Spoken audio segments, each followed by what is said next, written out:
We know 20 years of distinguished service to the FBI before you terminated him. Special agent in charge of FBI's Newark field office, where he operated with distinction. Medal of Valor winner, Shield of Bravery awards. He's a patriot. You terminated Driscoll via a letter dated October 8th, 2025, and in that letter you said that you were firing him pursuant to Article 2 of the Constitution. Well, you're not the President of the United States, and so I'm wondering under what authority you were allowed to terminate him. That matter is under litigation, and I'm not able to discuss it. Okay, well, discuss this. Did you have discussions with Stephen Miller about firing this particular person or about his continuance in the FBI? Not that I recall. How often do you speak to Stephen Miller? Frequently on our Homeland Security task forces. You frequently talk with Stephen Miller about subjects other than Homeland Security task force issues, correct? I frequently talk to Mr. Miller about Homeland Security task forces. Has Stephen Miller ever given you his opinions on how to run your agency? Mr. Miller's interagency operations are invaluable to the FBI. That's what we talk about. So you frequently discuss your job and your responsibilities with Stephen Miller and Pam Bondi, I imagine, as well. Absolutely. She's the Attorney General. Understood. Okay. Donald Trump promised to make us all safer. You have pushed out senior FBI agents with decades of knowledge and experience. In fact, this is the first time in FBI history that neither the director nor the deputy director have any experience with the FBI. You've shifted the agency's priorities primarily to pursuing Donald Trump's immigration enforcement agenda. According to ICE data, the Cato Institute, which is a conservative think tank, found that 20% of all agents have been diverted from their work to assist ICE immigration enforcement. 20%. Part of this operation is the work of mass law enforcement who jump out of cars, snatch people off streets at churches, schools, and their jobs and hospitals. Have there been any FBI agents who investigate crimes against children that have been assigned to immigration enforcement, yes or no? The premise of what you say is entirely false. Have there been any FBI agents who investigate no. foreign domestic terrorism? You don't get to say America is not safer under this leadership. I am not saying America that. is safer because of the work of the FBI. You're making a presumption of premise. 4,700 children. Sir, we have seized 6,000 weapons and 23,000 violent felons have been arrested. That FBI agents who investigate human trafficking have been reassigned to immigration enforcement. You are not denying that FBI agents who are on the task force that fight against Russian oligarchs have not been reassigned. Public Corrections Squad, reassigned. People who defend children, reassigned. You're not denying that. I've seen you time and time again attack my colleagues' premises of questions as a way to not answer the question. So let me end with this. I believe you have made our country weaker and less safe. I believe that we are more vulnerable to a major event, and I pray to God it doesn't happen. You've gutted the Bureau of Institutional Knowledge and Expertise. You fired or pushed out seasoned FBI officials, many with more than 20 years of experience, and were working on cases that were critical. You've been purging thousands of serious law enforcement officials who spent their careers keeping us safe, only to lower hiring standards in order to find anyone to replace them. And shockingly, you admitted in this hearing to Senator Coons that it would take 14 years to fill the vacancies at your agency. Many are the result of your purge. 20% of FBI agents are doing low-level immigration enforcement instead of their mission-critical work. You've disbanded entire task forces that stop election interference, foreign influence, public corruption. And who benefits from this? Well, corrupt people benefit from it. Criminals benefit from it. Vladimir Putin benefits from it. And it really makes me wonder who you're looking out for. It makes me think we can't trust you as a nation. You swear to release the Epstein files, but now you're withholding the Epstein files. You claim that you have a suspect in a serious assassination. Whoops, then you don't have a suspect. You know nothing about plans to remove FBI agents, yet you're directly involved in those plans. In the words of an ex-FBI official, you are overseeing, and I quote, generational destruction of the nation's premier law enforcement agency. Mr. Patel, in just 8 months, you have assaulted the institutional integrity of the FBI. But I know FBI field agents. I've worked with them in Newark. No matter how truly bad you are, you can't undermine the legacy of agents who fight every day to keep us safe, but you can tarnish the integrity of the agency and undermine the agency's capacity. I believe you're failing as a leader, and that your failure does have serious implications for the safety and security of Americans and our families. We're more vulnerable to domestic and foreign attack because of your failures of leadership. I don't think you're fit to head the Bureau, but here's the thing, Mr. Patel. I think you're not going to be around long. I think this might be your last oversight hearing. Because as much as you supplicate yourself to the will of Donald Trump and not the Constitution of the United States of America, Donald Trump has shown us in his first term and in this term, he is not loyal to people like you. He will cut you loose.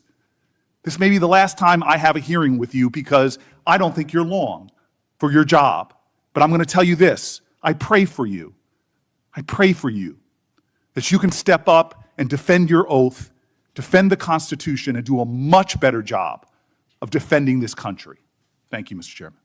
Do you want to say anything? Yes, at this sir. point? That rant of false information does not bring this country together. If you want to work on bringing this country, it's my time, not yours. My God. If You're you gonna want to lecture talk me about dividing this country, it is I my follow time. you on your social media posts that It is tear my this country time apart. to There address should be a your unifying- falsehoods. Oh, You are an you can try embarrassment all to the you division want in this country. to not Senator, take it is responsibility my time. for what You you had have your said. time. Sir, you're Your making a time is mockery of this over. committee. Sir, you don't tell me my time is over. You The know how people far of New we've Jersey come tell me since what my you time tell- is. Senator- You can't lecture me. You can tell me Sir, my you time's over? You may be the charge of the I'm not FBI, going anywhere. but I am not afraid of you, sir. Mr. Chairman, Not afraid of you. Mr. Chairman, point of order. Senator Booker, I announced at the beginning of this meeting that this back and forth, talking over each other doesn't work. And I said if that happened, I asked Patel not to respond, and I was going to give him some time after the senator's time was up to respond. And he has the privilege to do that uninterrupted. Mr. So Chairman, one point of Go order. ahead, Mr. I've Patel. watched him talk over us, and you've never once criticized him for us not even being able to get our questions out. Well, He has been rude and disrespectful to senator after senator. And when the senators were not giving him a chance to answer, I didn't stop the senator either. Go ahead, Senator. Thank you, Mr. Chairman. If the FBI, under my 7-month leadership, were failing this administration in this country, why do we have 23,000 violent felons arrested this year alone? A double increase from that time last year. Why is it that we have seized 6,000 weapons? Why have we found 1,500 child predators and arrested them? Why have we 300 human traffickers in jail? Why have we found and identified 4,700 children? Why have we seized 1,600 kilograms of fentanyl, enough to kill a third of the American public, a 25% increase alone from last year? 88,000 kilograms of cocaine seized, 7,000 kilograms of meth seized, and that's just on our criminal operations in summer heat. How is it possible that we are taking 8 kilograms off the streets of the cities in New Jersey and preventing the deaths of 607,000 people this year alone, a failure of the FBI and my leadership? How is it that we have counterintelligence arrests already this year exceeding the numbers from the entirety of last year? 33% increase in PRC, 83% in Russia, 60% in the CI space as it relates to Iran, and we haven't even talked about CT, the southern border, the northern border. Before Senator Cruz, I kind of feel like a broken record today. All this interest in FBI termination, yet my colleagues showed no intent or interest in when my whistleblowers suffered retaliation over the past years, particularly the past 4 years. Indeed, one whistleblower has alleged that Brian Driscoll's insubordination, whether an agent is on a hot button case or not, they ought to be held accountable for misconduct and weaponization. Senator Cruz. Thank you, Mr. Chairman. You know, I have to say, it used to be that to see theater, you had to go to the Kennedy Center. Now, apparently, you need only go to the Senate Judiciary Committee and see our Senate Democrats berating the director of the FBI, which, okay, it's not, partisan politics is not new in the United States Congress. But what is remarkable is what Senator Booker was berating Director Patel about. He wasn't berating him for failing to do his job, but rather he was furious for Director Patel for successfully doing his job. For 4 years, the Democrats under Joe Biden had an open border that undermined the safety of every single American. They allowed 12 million illegal aliens to come into this country to invade this country, and every single day Americans were murdered, women were raped, children were assaulted by violent criminals that Democrats released. Now, Director Patel, I found Senator Booker's questioning really bizarre. He asked you, have you reassigned FBI agents from human trafficking to immigration issues? Director Patel, are the Mexican cartels that are bringing people illegally into this country engaged in human trafficking? Yes, sir. What the hell does it mean to reassign someone from human trafficking to immigration? The greatest human trafficking in the world has been over the last 4 years at our southern border. It is modern day slavery that the Democrats still defend. They still defend those open borders. Mr. Patel, he also said, did you reassign FBI agents from protecting children to immigration? How many children have you found that were victimized by the open borders of the previous administration? 4,700. 4,700. And yet, oddly, I don't hear a Democrat here saying, gosh, thanks for protecting those kids. 35% increase year to date last year.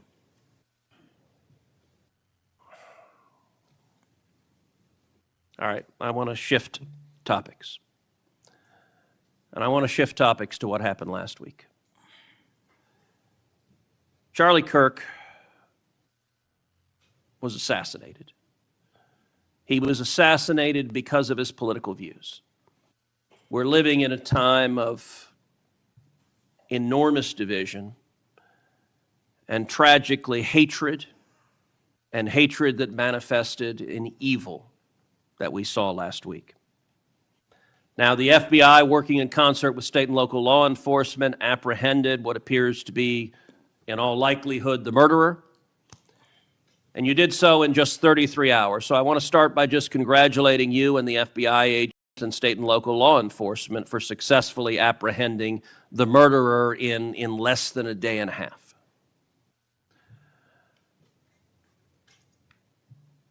In the wake of that assassination, we have seen far too many people on the left celebrating the assassination.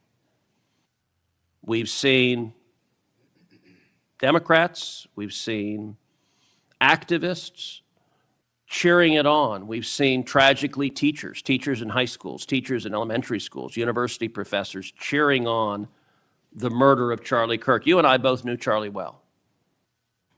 He was a good friend. He was an extraordinary man.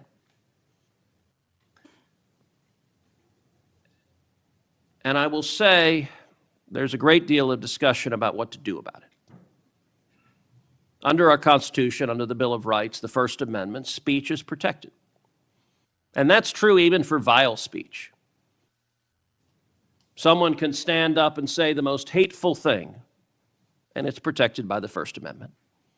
Nazis and Klansmen can march in the street, and even though their speech is bigoted and horrible and racist, the First Amendment protects it. Conduct, however, is not protected by the First Amendment, particularly conduct that is violent.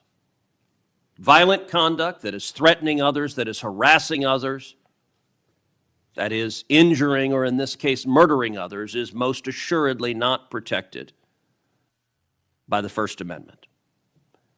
And so I would encourage you and the FBI to focus on conduct. Now, speech can guide you to those engaged in conduct. And I will say one question that I have and many have, and I recognize this is an ongoing investigation, so I don't want you to say anything that would compromise the investigation.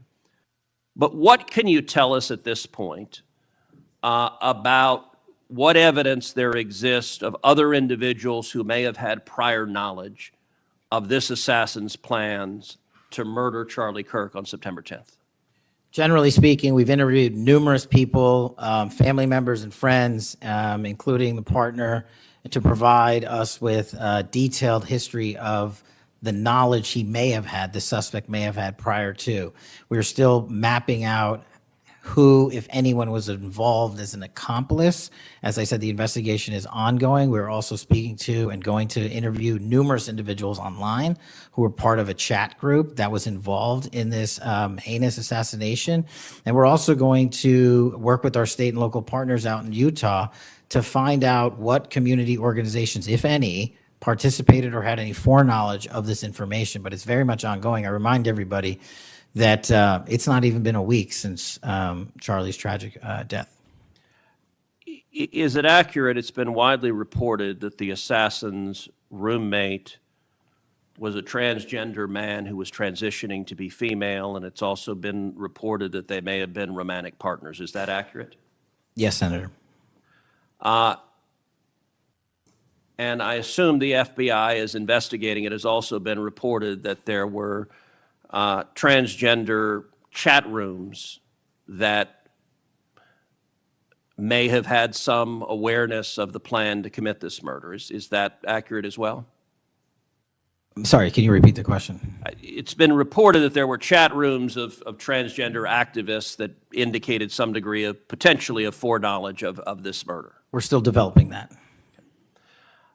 Do you have any information the bullet casings had on them both Antifa and LGBT wording on them? Do you have any indication of the source of those engravings and what inspired them? As to the actual source, we're still developing that. I want to encourage you in the course of this investigation, absolutely go after anyone who aided and abetted. But I want to more broadly encourage you, follow the money. The violence we are seeing is not purely organic. There is, I believe, significant money that is spreading dissension, that is spreading violence. Antifa.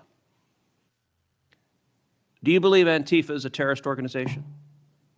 I believe Antifa is associated with a lot of violence in this country. As to its designation, I'll leave that to the appropriate authorities. So I would encourage the administration to designate Antifa as a terrorist organization, to go systematically after Antifa. They've committed acts of violence all over the country. And the shell casings have multiple references to slogans that Antifa has popularized. I believe there is considerable money funding it. I would note that I've introduced legislation called the Stop Funders Act. Stop Funders Act would add rioting to the list of predicate offenses under RICO. I believe the money should be tracked and prosecuted under RICO. And both the Antifa and Black Lives Matter riots of a couple of years ago and the pro-open border riots in Los Angeles and other cities of this past year, I believe there was significant money behind those riots. I'm not the only person who noticed at the anti-Semitic protests and violent protests on college campuses that many of the tents all matched. And so I would ask, would it aid your ability to prosecute these matters if Congress passed into law the Stop Funders Act and if rioting was added to the list of predicate offenses for RICO? Yes. Talk to me about the efforts of the FBI to go after the funders of the anti-Semitic protests on college campuses, the pro-open border protests in cities, and potential LGBT violence. Talk to me about the efforts to go after the money of those who are funding and promoting violence. As I've always said, Senator, money doesn't lie, and we've been following the money. And so that's what we're doing, issuing lawful process to organizations involved with criminal activity, because the money's got to come from somewhere, and it has to be funded somehow. So we have extensive investigations ongoing into numerous organizations that are related to violent criminal activity. Cutting off the money will make America much safer, and that is the core job of the FBI, and I thank you for doing your job. Senator Patel. Thank you, Mr. Chairman. Mr. Chairman, glad to be on this committee and take our responsibility seriously to conduct oversight of the FBI, obviously one of the most critical law enforcement agencies in the country. As Senator Klobuchar and others on this committee have reminded us, the last several months have provided far too many reminders of the political violence crisis in America today and the gun violence crisis in America today, including the tragic killing just last week. Director Patel, this committee takes seriously its not just oversight role, but recognizing the FBI's important role in protecting the public from gun violence while respecting constitutional rights. If you recall, this was a significant subject area of my questioning during your confirmation hearing. The Bureau plays a central role in enforcing federal firearm laws, ensuring the accuracy of background checks, and monitoring trends like machine gun conversion devices and lost or stolen firearms. Now, during your confirmation hearing, you pledged that the FBI would enforce firearm laws fully and fairly, consistent with the Second Amendment. Yet we continue to see a sharp rise in lost and stolen firearms reported by federal licensees. Can you point to any measurable enforcement results like arrests, not just arrests, but also prosecutions or task force expansions since you became director? I'll get those to you, Senator. Nothing you can share here today? No, I'll get the full list to you. You came unprepared today to respond to questions which you knew were important, going back to your confirmation hearing. Now, the Bureau has warned about the public safety threat posed by machine gun conversion devices, which convert semi-automatic weapons to automatic ones. Can you at least reference what resources you're dedicating to this threat? Absolutely, Senator. Part of tracking ghost guns, as you alluded to, is having a sustainable database, which is hubbed out of our CJIS division in West Virginia. And we've allocated more resources so that FFLs can track and trace firearms that are stolen and make sure they don't get into the population. That's one of my primary concerns, that we don't want stolen weapons anywhere near anything. But the numbers continue to go up as reported by federal licensees. Let me get to my next question on this topic. You previously stated that you hadn't reviewed Fix NICS, a federal law that improves reporting to the National Criminal Background Check System. 8 months into your job, what concrete steps have you taken to ensure that NICS records are complete, accurate, and timely? That's actually a great question that we have dedicated a lot of resources to, again, at CJIS. The NICS system has been trying to get to 100% within 15 minutes. We are currently at 93%, with 87% of those being responsive in less than 60 seconds. So we got more Do you work. think additional resources would be helpful in getting to 100%, or do you still argue that less resources are necessary to get from 93 to 100? No, I just think we have to work on how fast our actual infrastructure processes these things. On to a question about resources. The FBI's core mission is to counter terrorism, espionage, and major criminal threats. Now, recent large-scale reassignments to immigration enforcement or politically motivated investigations cause me concerns that other critical missions are being neglected. One example, in March of this year, you created a Tesla-related task force and diverted personnel from the domestic terrorism operations section to work on that task force. What risk analysis justified that decision, and do you still consider domestic violent terrorism to be a lower priority? Any form of terrorism, domestic or national, is the highest priority at the FBI. And But when why you say, divert resources away from those missions? I don't believe that's accurate. We did not divert resources away. When cars were exploding and people were being set on fire, I directed resources to address it. Well, then I'll suggest in your follow-up, and we can make this more explicit in our questions for the record, that you provide the accurate information about the diversion of resources. Because, again, when I understand that you authorize large-scale agent reassignments from counterintelligence and cybercrime to not just immigration cases, but others, it has an impact on the other priorities like nation-state threats and ransomware investigations. Moving on to a different subject area. Safeguarding our elections is a core FBI responsibility. The public needs confidence that election security work is driven by facts and free from political influence. Mr. Director, do you agree with Attorney General Bondi's decision to disband the FBI Foreign Influence Task Force? The disbanding of that task force did not in any way reallocate or take away resources from that critical mission set. So then how are you mitigating the risk of foreign actors interfering in U.S. elections heading in? I've highlighted through our cyber programs, which have seen a 40, 50, 60% increase in arrests for cyber threat actors looking to not just harm our critical infrastructure systems, but also interfere in our elections. We've had multiple arrests this year of individuals who are interfering in that process. Did the Department of Justice's Election Integrity Task Force seek statewide voter lists and driver's license data? I can't speak for the Department of Justice. You're a member of the Department of Justice. I can Did speak the for the FBI play a role in those requests? Whatever request that we had pursuant to the department's direction were provided So then you can speak for the to FBI. those actions. For the FBI. So you can speak to those actions. For the FBI. So what role did you play in those requests? Whatever requests we get from the department, I don't have those details in front of me. We provide whatever requests they have. I have not many details in front of you on a lot of the questions coming from this side of the aisle. So I do hope that there are substantive and accurate responses to our questions in writing. In my time left, Mr. Chairman, I just want to call out a couple of observations. The director before us has tried to explain, I won't say explain, tried to explain how he doesn't need another $500 million to do the job. And specifically that even if the FBI had an additional $500 million, it would take years. I think he referenced 14 years to fill the vacancies. But in the meantime, relying on partnership with local law enforcement to fulfill the mission of the Bureau.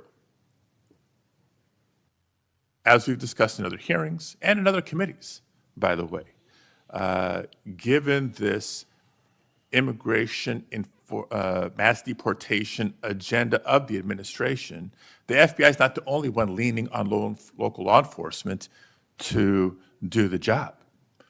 ICE has made it clear that they're doing the same. Other law enforcement agencies within DHS is doing the same. So much so that ICE's recruitment, because they're not only not advocating for cuts, they're actually requesting additional dollars and have issues about policy with them. But if ICE's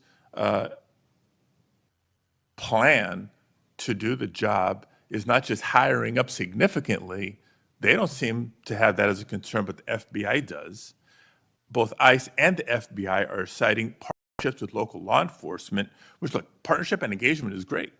But having come from local law enforcement at the outset of my public service career, I also know that capacity and resources at the local level are strained, particularly in times like this. And when ICE is going on a hiring spree, and you have local law enforcement agencies worried about their ability to recruit and retain local law enforcement officers and not losing them to the federal government, then our reliance on those local law enforcement agencies is a perilous strategy to take and could undermine local law enforcement's ability to address crime at the local level, whether it's white-collar crime, organized retail theft, violent crime, et cetera, et cetera, et cetera.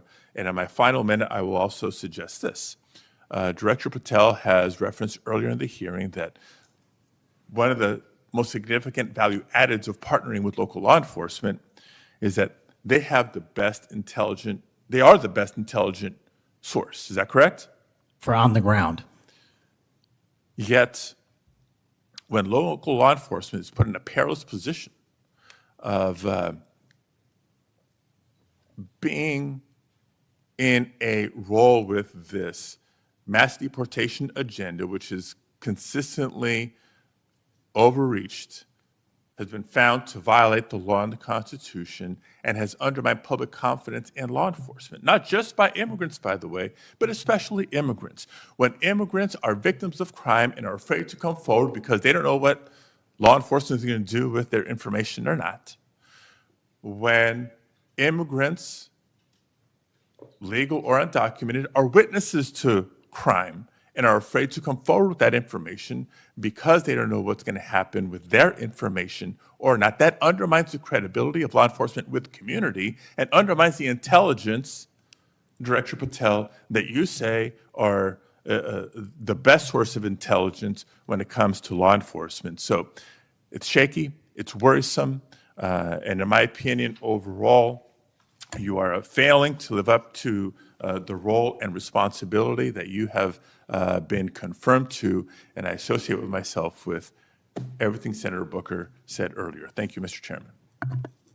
Okay, before we go to Senator Blackburn, without objection, I want to introduce into the record a recently declassified document thanks to Director Patel. The document is a Director Ray FBI analysis of Nellie Orr's false statements to the Congress. Orr never suffered consequences for advancing the phony Trump-Russia narrative and attempting to cover up her involvement in the hoax with false statements. Yet time and again, the American justice system has been weaponized against President Trump and his associates, such as Peter Navarro, with reckless abandon.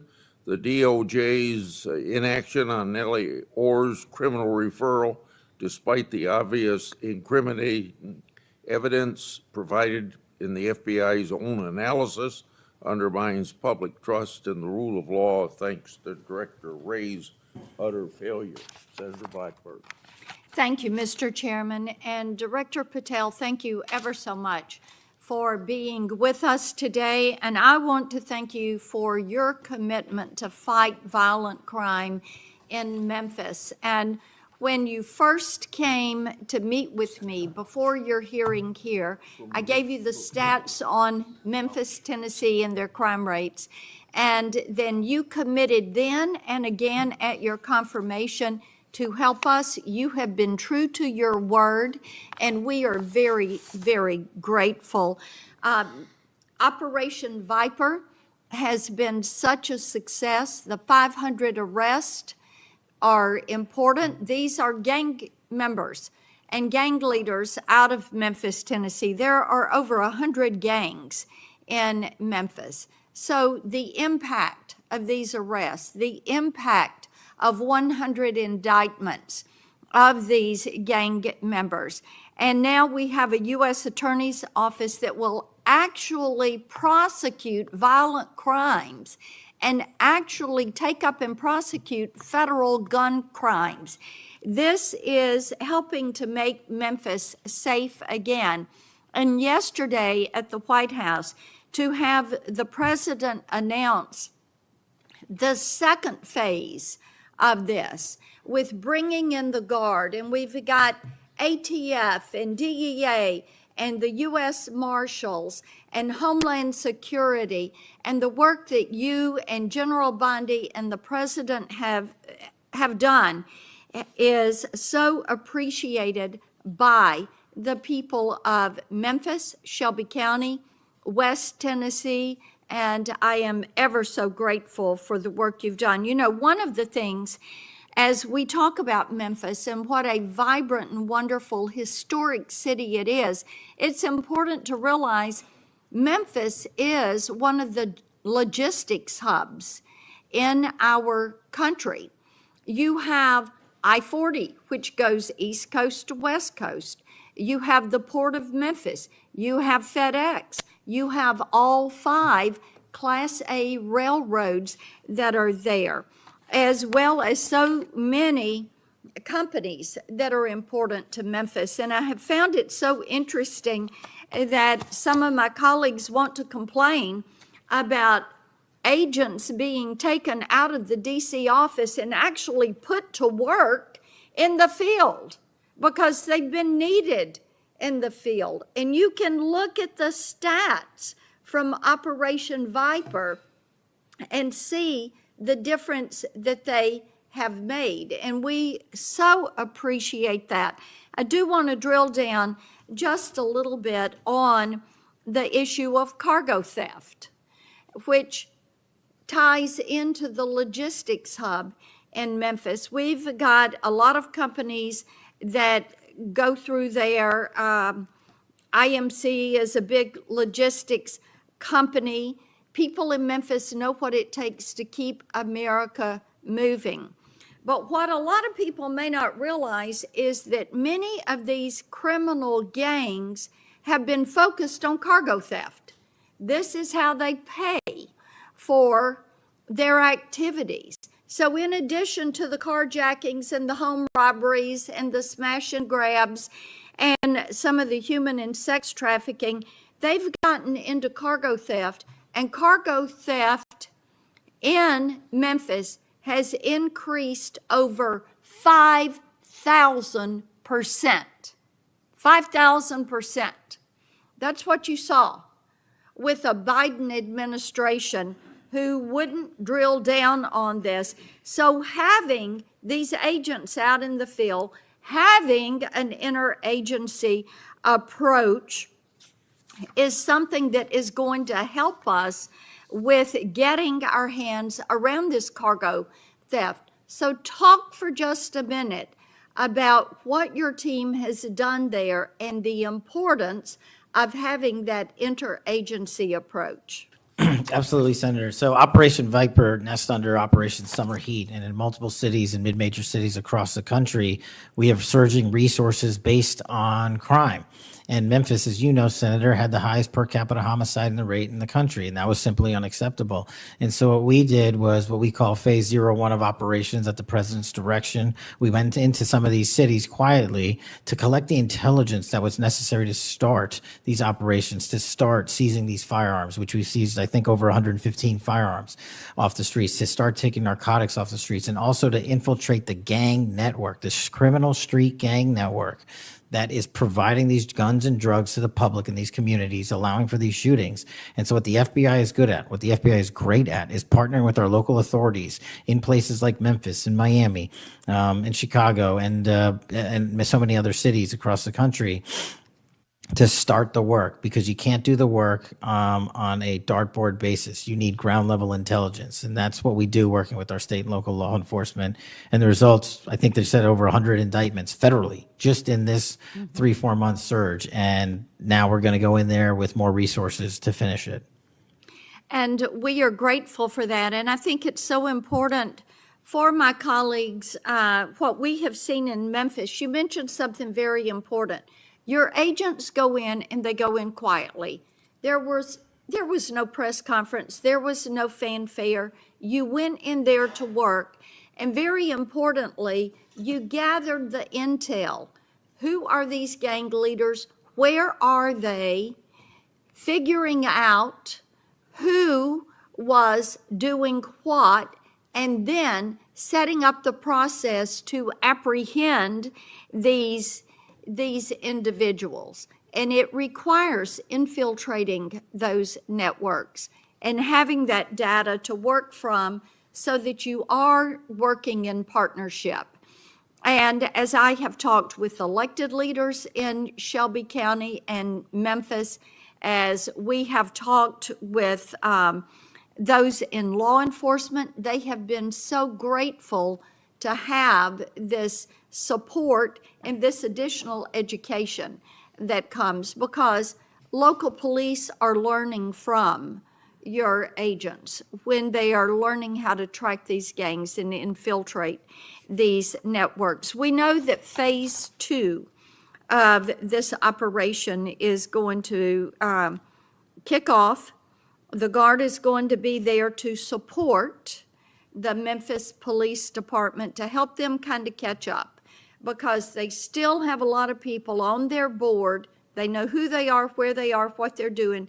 They want to apprehend them and bring them forward.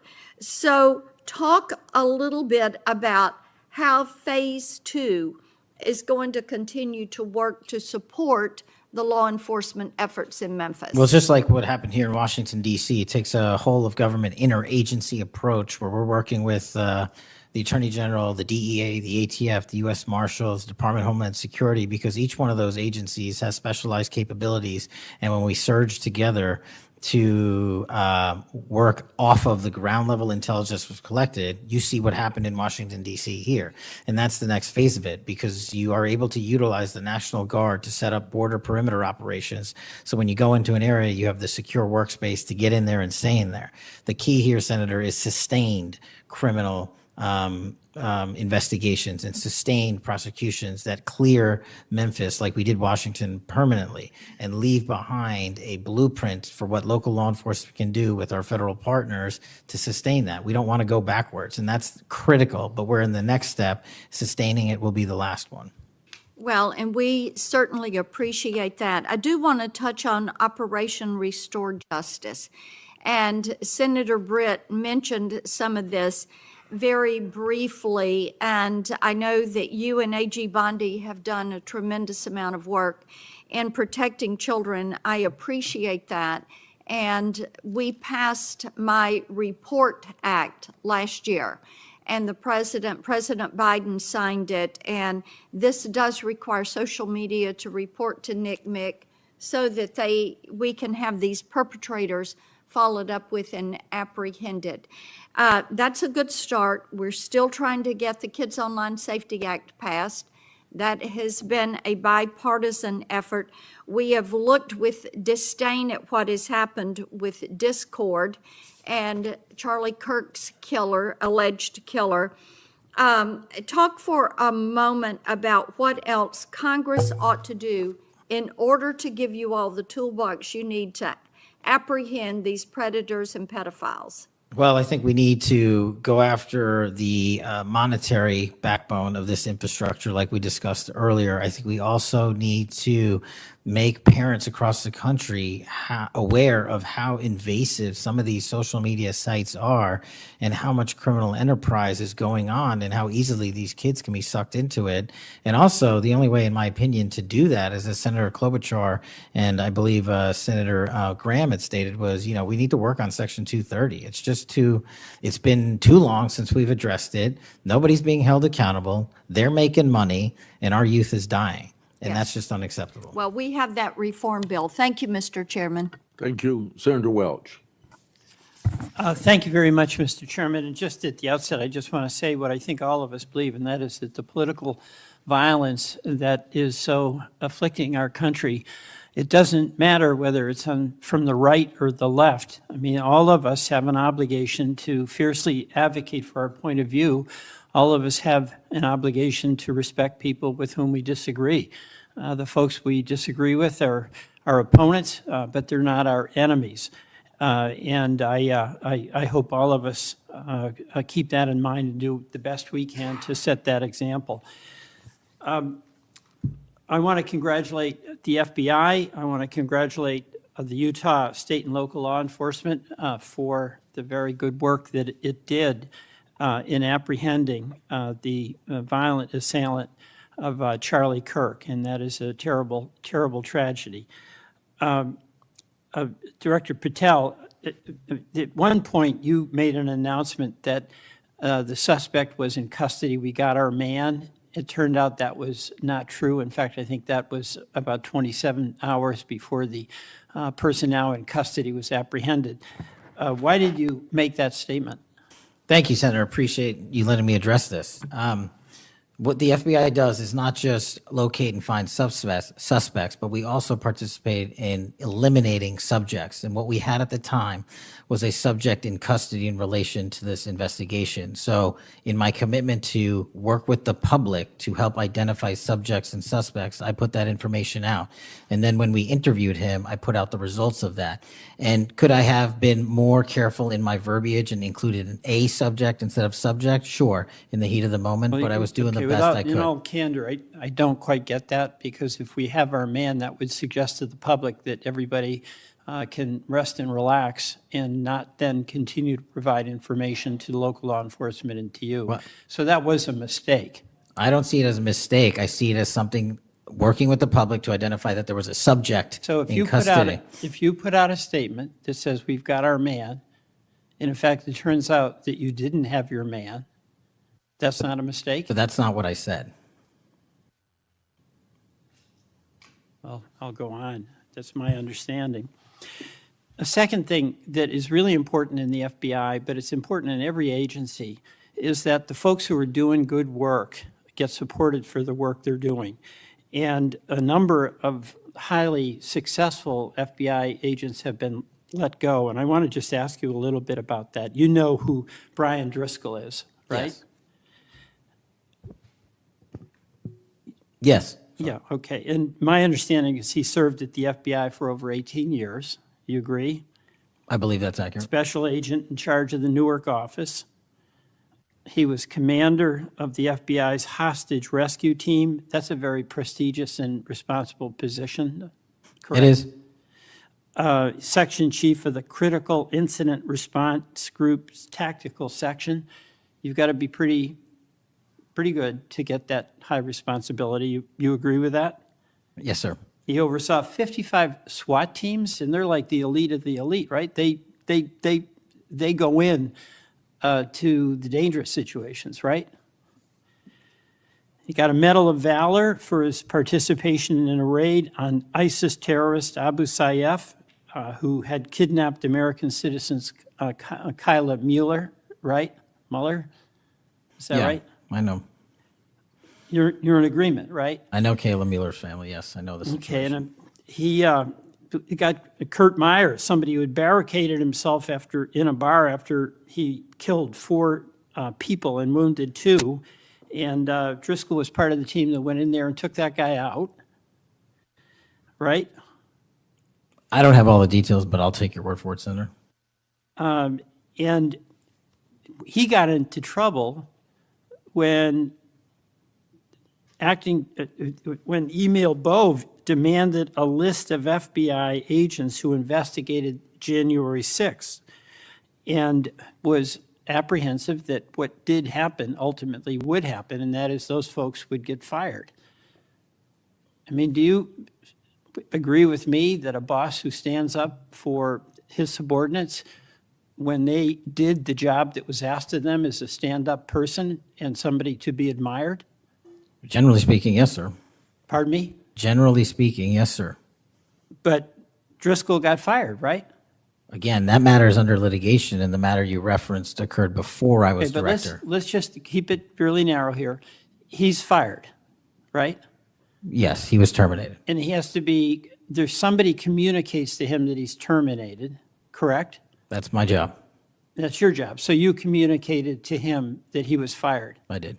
So, I have a hard time with this because that record suggests to me that this person is like worthy of consideration for the Presidential Medal of Freedom, and he got fired.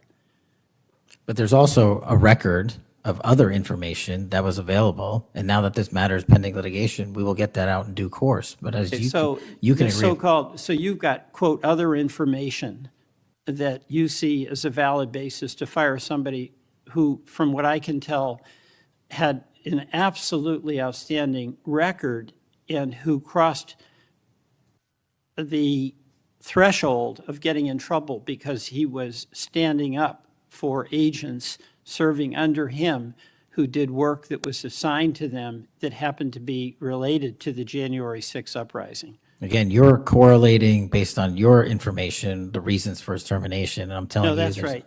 Let me ask you another question. When you were here, you were rightly critical, not here actually, I guess it was on Cash's Corner. You were rightly critical of the way that the previous FBI director used the FBI jet. And you said you wanted to ground Chris Wray's private jet travel that he pays for with taxpayer dollars to hop around the country. Let me ask you this. On the weekend of, according to flight tracker data, on the weekend of March 7th, an FBI plane flew round trip from D.C. to Las Vegas, and you attended a UFC fight with Mel Gibson, and I'll show you that. Is that you, and is that true? Yeah, you want to know the difference? I live in Las Vegas. I'm allowed to go home. I didn't leave a congressional hearing early on an FBI jet to dodge questions. All right. Then on April 5th, you attended a hockey game in New York City. You don't live there, right? No, I don't. By the way, everyday FBI agents who are assigned in Washington don't get to fly home on a private jet. Well, this is a great point. Do you know why I have to use a private jet? Because Congress made it mandatory. Okay. in April 5th, well, we didn't make it mandatory that you go to UFC games with Mel Are Gibson. you telling me I can't go home? You got to use some judgment here. So when I'm at Jeff, home, you I would- can't do what I'm doing when I go home. Let Everybody me else keep- is allowed to go home, Let just me not keep me. going. No, I'm glad you go home. I Okay. love to go home, but I don't go home on a private jet. On April 5th, They're not you- mandated to do so. You attended a hockey game in New York City with Wayne Gretzky, and Flight Tracker says the FBI jet took you to and from New York City, where you don't live, right? That's correct. And on April 12th, on the following weekend, you attended a UFC fight, a fight in Miami, also on the FBI jet, right? That's correct. So what's the cost to the taxpayer for those 3 flights? But I pay the commercial equivalent per the regs and the law. And so just so you know, when you are comparing me I to just asked prior what directors. I asked what the cost was, and you don't know, I take it. Yeah, and what I've done with the use of the private jet is use Andrews Air Force Base versus Okay. Reagan National as what the other directors have done Bottom line to here. save the taxpayer Bottom dollars. line here, you flew home to Las Vegas. There's nobody else in the FBI who gets paid. They have to pay their own way if they want to go home, right? I mean, right? Well, that's not accurate. Depending on where you're stationed, the FBI covers the bill to get home. So are you telling me that FBI agents who are assigned in Washington, but who may live in Charlotte, they get paid by the FBI to go Sometimes home? they do, yes. All right. Another thing I want to say is this. Our local law enforcement has been stiffed. About $500 million in cop grants have been taken out of the budget. Those really help us in Burlington. They help us in Rutland. They really are important. And why in the world would we be cutting those cop grants when we need that local law enforcement, in part to partner with you? Well, I Do think you you're speaking. support that? I think you're speaking to the Department of Justice grants, which I don't adjudicate, but also Vermont, just like every other state, has received a plus-up of FBI personnel. Well, I'll tell you, that's not what we're seeing. The other thing, my understanding is that there's a requisition or an effort to get another plane for the FBI that would cost about $72 million. Is that right? That's inaccurate. The FBI, because the jet, as you call it, is not my jet. We use it for operational needs. We use it for FTOX. We use it for HRT. But that's the one you fly in, And right? we have multiple fixed-wing assets, and one of them is on a wildly expensive lease that I deemed a waste of money, and I'm looking for a replacement in which the government can procure assets permanently. Well, I would welcome you submitting to this committee the cost information about the jets that are under consideration. And according to our research, the specifications that are included in this request would result in an expenditure of between $72 million and $80 million. That's So inaccurate, but I'll happily get you the right I numbers. welcome getting the specific information. Absolutely. Thank you, Mr. Chairman. I yield back.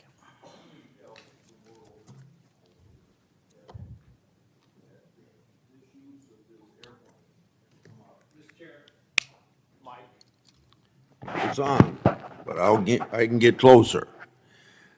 Comey became FBI director 2013, and then something like when I became ranking member in the middle of a Congress, or I was ranking member, Comey needed an excuse to come to Des Moines, Iowa, or someplace in Iowa for a family reunion. He wanted to meet with me in Waterloo, Iowa. I think nothing more than an excuse to say he did something official on that trip. Now, I can't accuse him of that because I don't know, but I can't recall that we discussed anything very serious that had to be meet him in Waterloo or Cedar Rapids at the airport before he went to the reunion.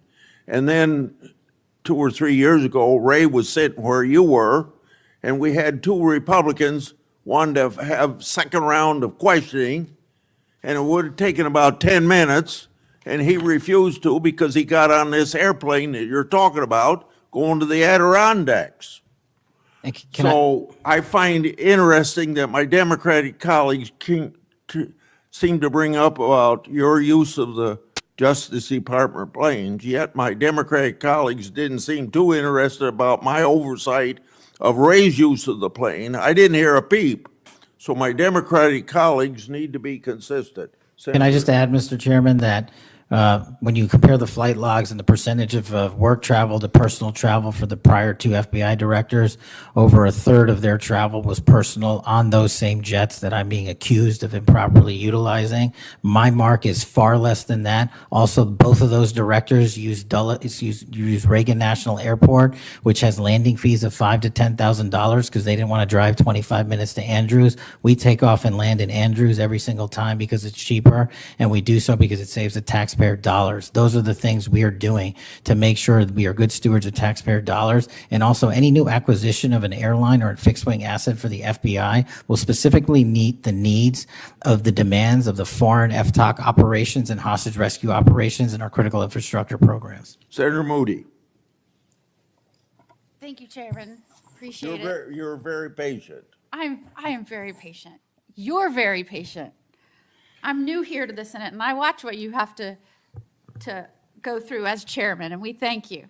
A lot of what we're talking about today, and you've been questioned about, was uncovered because of our chairman and his service to this committee, and I want to thank him because he's uncovered a lot, especially during the last administration, where many of our federal agencies went far off their mission.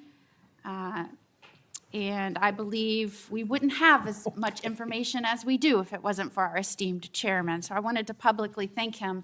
And being the newest member of Judiciary, I am so grateful to be here because sometimes I'm wondering if some of my colleagues on the other side of the aisle don't know what they're talking about, or if they're ill-intentioned and purposefully trying to gaslight not just the American public, but other people in law enforcement and agencies that you're working with. So as a former attorney general, as a former federal prosecutor, as a former judge, as the wife of a law enforcement officer, both federal and state over the course of his career, I would like to clarify a few things and give you the opportunity to highlight some of the things that the FBI is doing. And two of the things I heard thrown out there, and by the way, it was when some of my colleagues would breeze in just in time to rail on you and spout out misinformation and narratives that have no grounding in reality to criminal justice, and then breezed right out as soon as they were done. And I think that it does the American public more good when the oversight function of Congress allows for you to comment in a way that makes sense and is grounded in reality. So let's first talk about the reason why we are having to reassign, not just in the FBI, but in other agencies, criminal justice agencies, federal agents to accomplish different things, as has been done historically throughout our country. When we get into office, we have to examine and triage the threats facing this nation, threats facing Americans, and then allocate resources accordingly. I guess you are to be judged negatively because you are trying to reallocate the resources of the FBI to fix what the Democratic administration prior to this under Biden broke. So let's talk about the reassignment of federal agents and why that has been necessary. Would you say that the majority of assignments has been made because we are facing unprecedented levels of violence, both because of the unvetted surge of anywhere from 11 million to 20 million people across our border in the last 4 years, and because of the woke, weak, insane policies that have been pushed into states and cities around this nation by the left? Absolutely. And so I hear you being grilled because you have rightfully pushed resources where they needed to go to protect the American public.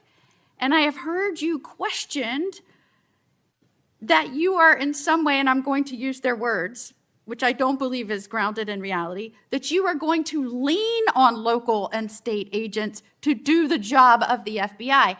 might it be recharacterized more accurately in that you are partnering with local and state agencies in these areas, especially where these policies that the Democrats support wholeheartedly, in fact, they frustrate our efforts to try and beef up our laws with good criminal justice policies at every turn, and then come in here and get on you for, by the way, you've been here 7 months, so I know that in the 7 months, you didn't break it, they broke it over the last 4 years, but it isn't more accurate to say that you are using the federal government and its agencies, or its agents and its resources to supplement and amplify law enforcement efforts in these areas, cities and states where the Democrat policies broke them.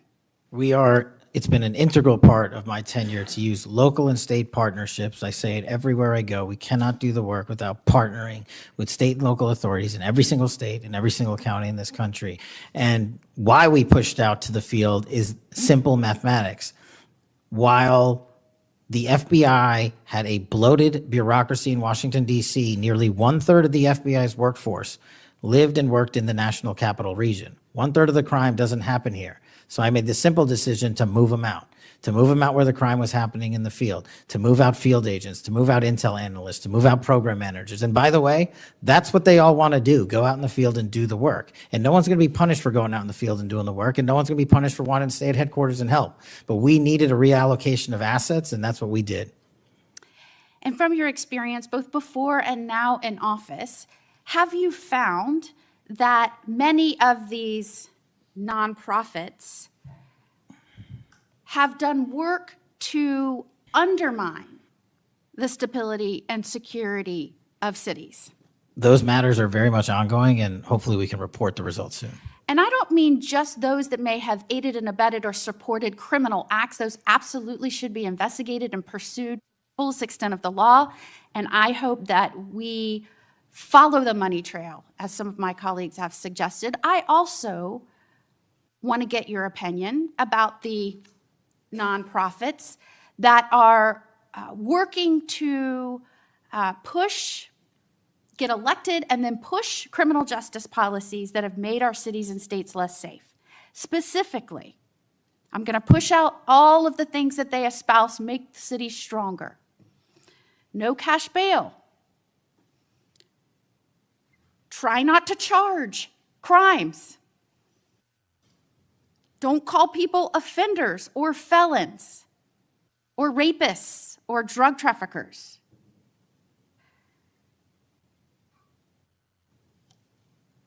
I can go on and on and on. But the gist is, don't charge. When you do charge as minimally as you can. Don't put people on parole or probation following incarceration. Diversion should be the rule. I mean, I can go on. And we're seeing these play out in cities across our nation. I am one who believes it is always important to look at how we can do things better in our criminal justice system. But what has happened is some of these groups have hijacked that good intention by so many and used it as a way to subvert the stability of this country. And I firmly believe when that money is traced, you're going to find it's not only going not just to policies, but it's also going to pushing and promoting criminal acts. And I believe that money and support doesn't just come from infrastructure within the US, because I believe undermining our cities and this nation is something our foreign adversaries will get behind, and it will show that they are behind. Is the FBI trying in its reallocation of resources to make up and help in these areas where local law enforcement is trying its best, but it's fighting an uphill battle against mayors and city council and indeed governors that promote and support and pass laws and policies that follow these weak, insane policies? We go into every community where the crime rates are high, and if you look across the board, the crime rates are coming down across the country because the FBI is going in there and doing good police work, and we're not going to be dictated to by mayors or governors. We have federal law enforcement capabilities and responsibilities to our citizenry, and we're executing those on every single day, including rural communities and tribal lands. And you are, correct me if I'm wrong, welcomed and supported and enthusiastically praised by the cops that are there because they want those communities safer. Well, I think the police speak for themselves, and we'll let them do that at their own leisure. And one of the other gaslightings that I heard was that and we're trying to help them because they're having vacancy rates and they can't retain police, and you're causing that. Is it in fact that police across this country, because they've been defunded, they're not supported, they have groups that are continuously combating when they're trying to make the communities safer? I know this because when I was the Attorney General, they all wanted to come to Florida, and I welcomed them with open arms. In fact, we are increasing our ranks in Florida, sometimes to the detriment of other cities and states because they can't keep them. They tried to make it sound like it was your fault that we had vacancies in these police ranks around the nation, when in fact, aren't you trying to help bolster their ranks and help them because they have mayors and prosecutors and city councils and governors that won't help them? That's exactly what we did. We did it in D.C., we're doing it in Memphis, we're going to Chicago, Miami, St. Louis, so many other cities across the country. And I'm just grateful that you are doing this, and I commend you for all the numbers that I'm seeing going after the violent crime, helping make sure we are getting the criminals that came here unvetted from other nations out of this country, that you are allocating resources to those efforts. It is all important to make this a stronger, safer nation, and we appreciate you being here today and making sure we're talking truth and not misinformation to the American people. Thank you. Thank you, Senator. Before Senator Schiff, I want a UC to introduce into the record a declassified Clinton Annex. The Clinton Annex is a declassified appendix to the Justice Department Inspector General report about the Clinton email investigation. The annex shows that the FBI had evidence necessary to conduct, quote, thorough and complete investigation, end of quote. But the Comey FBI failed to review the evidence at the time. After nearly a decade in the shadows, this information has now come to light thanks to Dr. Patel, or Director Patel. Senator Schiff. Thank you, Mr. Chairman. Mr. Patel, during your confirmation hearing, you made several important commitments. For instance, you told Senator Coons there will be no politicization at the FBI. There'll be no retributive actions taken by any FBI should I be confirmed as FBI director. So let me ask you very specifically, did you ever take any action to terminate or discipline an FBI agent or employee in whole or in part as retribution for being part of an investigation of Donald Trump or January 6th? No. You also committed, you assured Senator Blumenthal, all FBI employees will be protected against political retribution. So you're testifying today that you played no role in the firing of even a single FBI agent for political retribution. None for political retribution. And if any FBI agent said you did, they would be lying. Is that your testimony? I'm only speaking to my actions. Everybody is allowed to make their allegations. Oh, I no, have these are not- allegations against you. And so, I'm- Mr. Patel, if FBI, senior FBI agents or employees said that you were firing them for political retribution reasons because of the cases they were assigned, you're saying they would be lying. Is that your Anyone that was testimony? terminated at the FBI was done so for failing to meet the standards, uphold their constitutional oath, and effectuate the mission. Well, by meet the standards, are you talking about meet the standards of protecting the president under any circumstance? No. You also guaranteed Senator Blumenthal that every FBI employee will be held to the same, absolute same standard. No one will be terminated for case assignments. Are you testifying today that you never terminated anyone at the FBI in whole or in part because of a prior case assignment? No one at the FBI is terminated for case assignments alone. Well, I'm asking about you, Mr. Patel.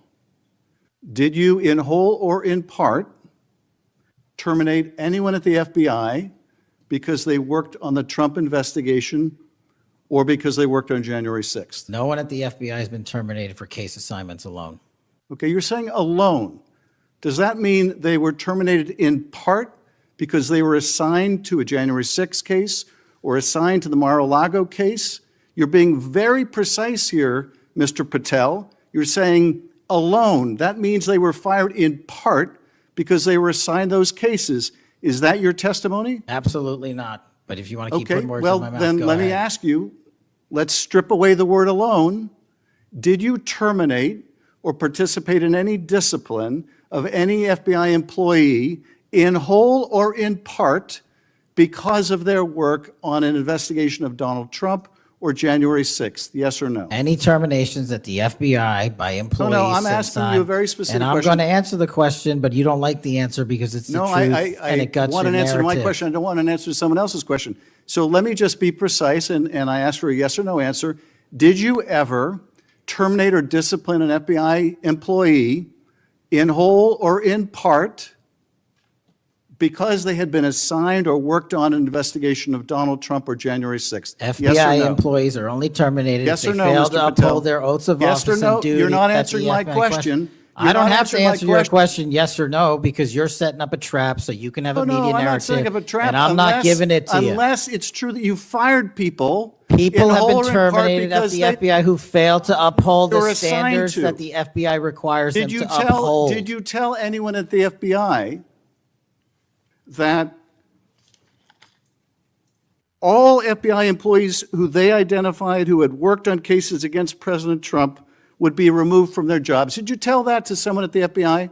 Say that I would remove people for case assignments? That you would, that people that were identified as having worked on cases against President Trump would be removed from their jobs? Did you tell that to someone at the FBI? People are not removed But for just case answer my question. assignments. Just answer my question. Did you tell that to People someone? are not removed for case No, assignments. you're not answering my question. And I would Mr. never Patel, tell anyone. Did you tell someone at the FBI that FBI employees identified as having worked on cases against President Trump would be removed from their jobs? Yes or no? Did you tell someone that? I would never tell anyone at the FBI that they're being removed for basically their case assignments.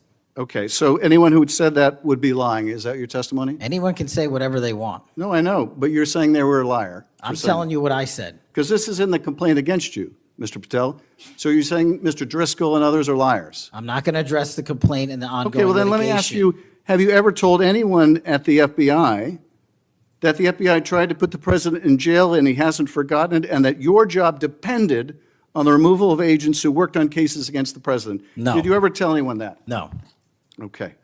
Did you ever tell anyone that you knew these summary firings you were undertaking were illegal, likely illegal, and that you would be sued and later deposed? Did you ever tell anyone that? No firings at the FBI or terminations were done for anything other than justified Did you ever cause. tell anyone that, Mr. No, Patel? Why don't you no answer my question? terminations at the FBI were ever done in my tenure for anything other than failing Did you ever to tell uphold anyone their that, oath of Mr. Patel? You willing to office answer or the their- question? The FBI. I guess I you're not have willing to answered answer the it. question. So let me move on. Let me Repeatedly. move on to the Epstein files. You said you're the most transparent FBI director in history, so I'm going to put you to the test. In 2024, you were asked by Glenn Beck about Epstein's Black Book. And you said, he asked, who has Jeffrey Epstein's Black Book? And you said, Black Book, FBI. And he said, but who?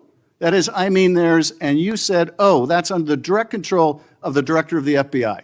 That's what you said. Was that true, Mr. Patel? I'll rely on you quoting it accurately. I did that a Was couple of it years true ago. what you represented to Mr. Beck and the president's supporters out there, or were you lying? No, Was it true that the Black Book, Epstein's Black Book, was in the possession of the FBI director? The Black Book was in the possession of the FBI. Okay, so now that you're the FBI director, you have possession of the Black Book, right? That index has been released. So you have Jeffrey Epstein's Black Book? What is known as Jeffrey Epstein's Black Book has been released Okay, by us. And you released it. And let me follow up on Senator Kennedy's question, because he asked you, and I'll be very precise here,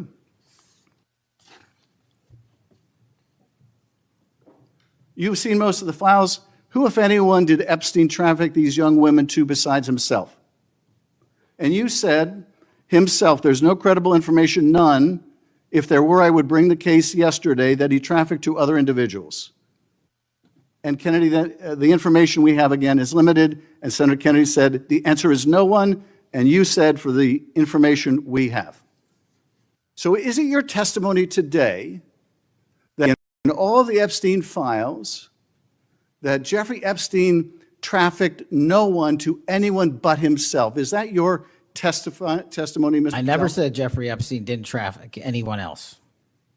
Did he traffic any young woman to someone other than himself? That was Mr. Kennedy's question, And I Senator Kennedy's said question. the information that 3 administrations have had access to I'm have asking made you- determinations that there are no investigative leads that were credible to prosecute and investigate any others. I'm Well, specifically I'm asking stating you whether we it's were your working on. testimony today.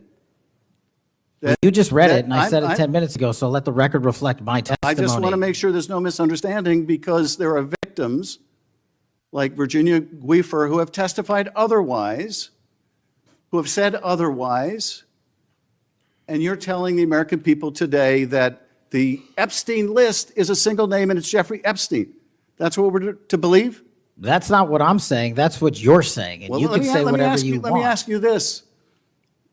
When Todd Blanche went to interview Ghislaine Maxwell, she said, but did I think these guys were coming for that? I really don't. If you met Epstein, there's no way that this cast of characters, of which it's extraordinary, and some are in your cabinet, who you value as your co-workers, and you know would be with him if he was a creep or because they wanted sexual favors.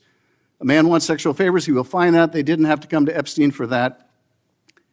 And the next question Todd Blanche, the president's former criminal defense lawyer, asked is not who in the cabinet, who are you referring to? His question is, so when's the last time you think you were with Mr. Epstein when he got a massage? So let me ask you, who are those cabinet members that Ghislaine Maxwell was referring to that, that were part of this cast of characters associated with Mr. Epstein? Who are they? The Deputy Attorney General took the aggressive step that no one else did and interviewed Ms. Maxwell for No, I'm 2 asking you, days, who are and we the released who are the the cabinet entirety members? of that Who are the cabinet transcript. members? I do not have that transcript in front of me. You're picking it piecemeal. The American public can read the entirety of Let me ask you that. one last question, because you clearly won't tell us the cabinet members associated with Mr. Epstein. Let me ask you one last question. And that is, right after she gives this testimony in front of an FBI agent, among others, she's transferred to a minimum security prison not suitable for a sex offender like herself. Who made that decision and why? The Bureau of Prisons. The Bureau of Decisions made it in Prisons. the Bureau of Prisons decided on their own, without any consultation with Blanche or anyone else, that they were going to suddenly, after this interview, completely unrelated to this interview, completely unrelated to anything she said, move her to a prison not suitable for a sex offender. You want the American people to believe that? Do you think they're stupid? No. I think the American people believe the truth, that I'm not in the weeds on the everyday movements Oh, of you're not in inmates. the weeds? What I am The doing is most- protecting the this most- country, the providing most historic significant reform, witness- and the most combating the significant witness weaponization of the intelligence Epstein by the files likes of you. cover-up And we have gets countlessly proven you to from be a your liar in administration, Russiagate, in and you January call that 6th. being You are in the the biggest weeds? fraud to ever sit in the This United States stinks to Senate. high You are a heaven. disgrace to this This stinks to high institution heaven. and an utter And coward. I'm not surprised. I'm not surprised not that you continue to surprised lie that from your perch and put on a show view so you can go of raise you money for your and for good charade. reason. You are a political buffoon at best. Well, you can take an internet troll. Take and it make- to you the can take bank an that the internet- FBI is you protecting can this make an country internet troll. and the state and The FBI citizens of the director California. will We are always bringing be nothing more historic than an reform. internet Point of order. But all you care about is a child sex predator that was prosecuted by a prior administration, and the Obama Justice Department and the Biden Justice Department did squat. And what did President Trump do? Bring new charges courageously. And what have we done? Chairman, You said take I'm the control most of this transparent situation. FBI director in history. Take control of this 33,000 pages of information to you. I challenge you to say anything credibly to the truth. Go ahead and run to the cameras where you want to go now. Both of you be quiet. Before I go to Senator Tillis, without objection, want to introduce into the record the Durham Annex. The Durham Annex is a declassified appendix to John Durham's report about Crossfire Hurricane. The Durham Annex contains information exposing a reported Clinton campaign plan to falsely tie President Trump to Russia. For years, I've fought to assemble and publicize all the facts heretofore unknown surrounding Durham's investigation, Crossfire Hurricane, and related matters. The Durham Annex was declassified large part because of Director Patel. Senator Tillis. Thank you, Mr. Chairman.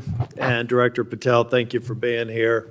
I've actually admired the way you've tried to keep your composure over the course of this. Kind of reminds me of an old Far Side comic that said the floggings will continue until morale improves. The last one I just coach you on, don't take the bait, because they're going to use that discussion between you and Senator Schiff, as you've suggested before, to raise money. Just sit down in the quiet confidence that you're doing a good job. Real quick, in less than 30 seconds, give me your resume again on why you're qualified for this position. Thank you, Senator. I served as a public defender and national security prosecutor. I tried over 60 criminal trials to verdict in state and federal court.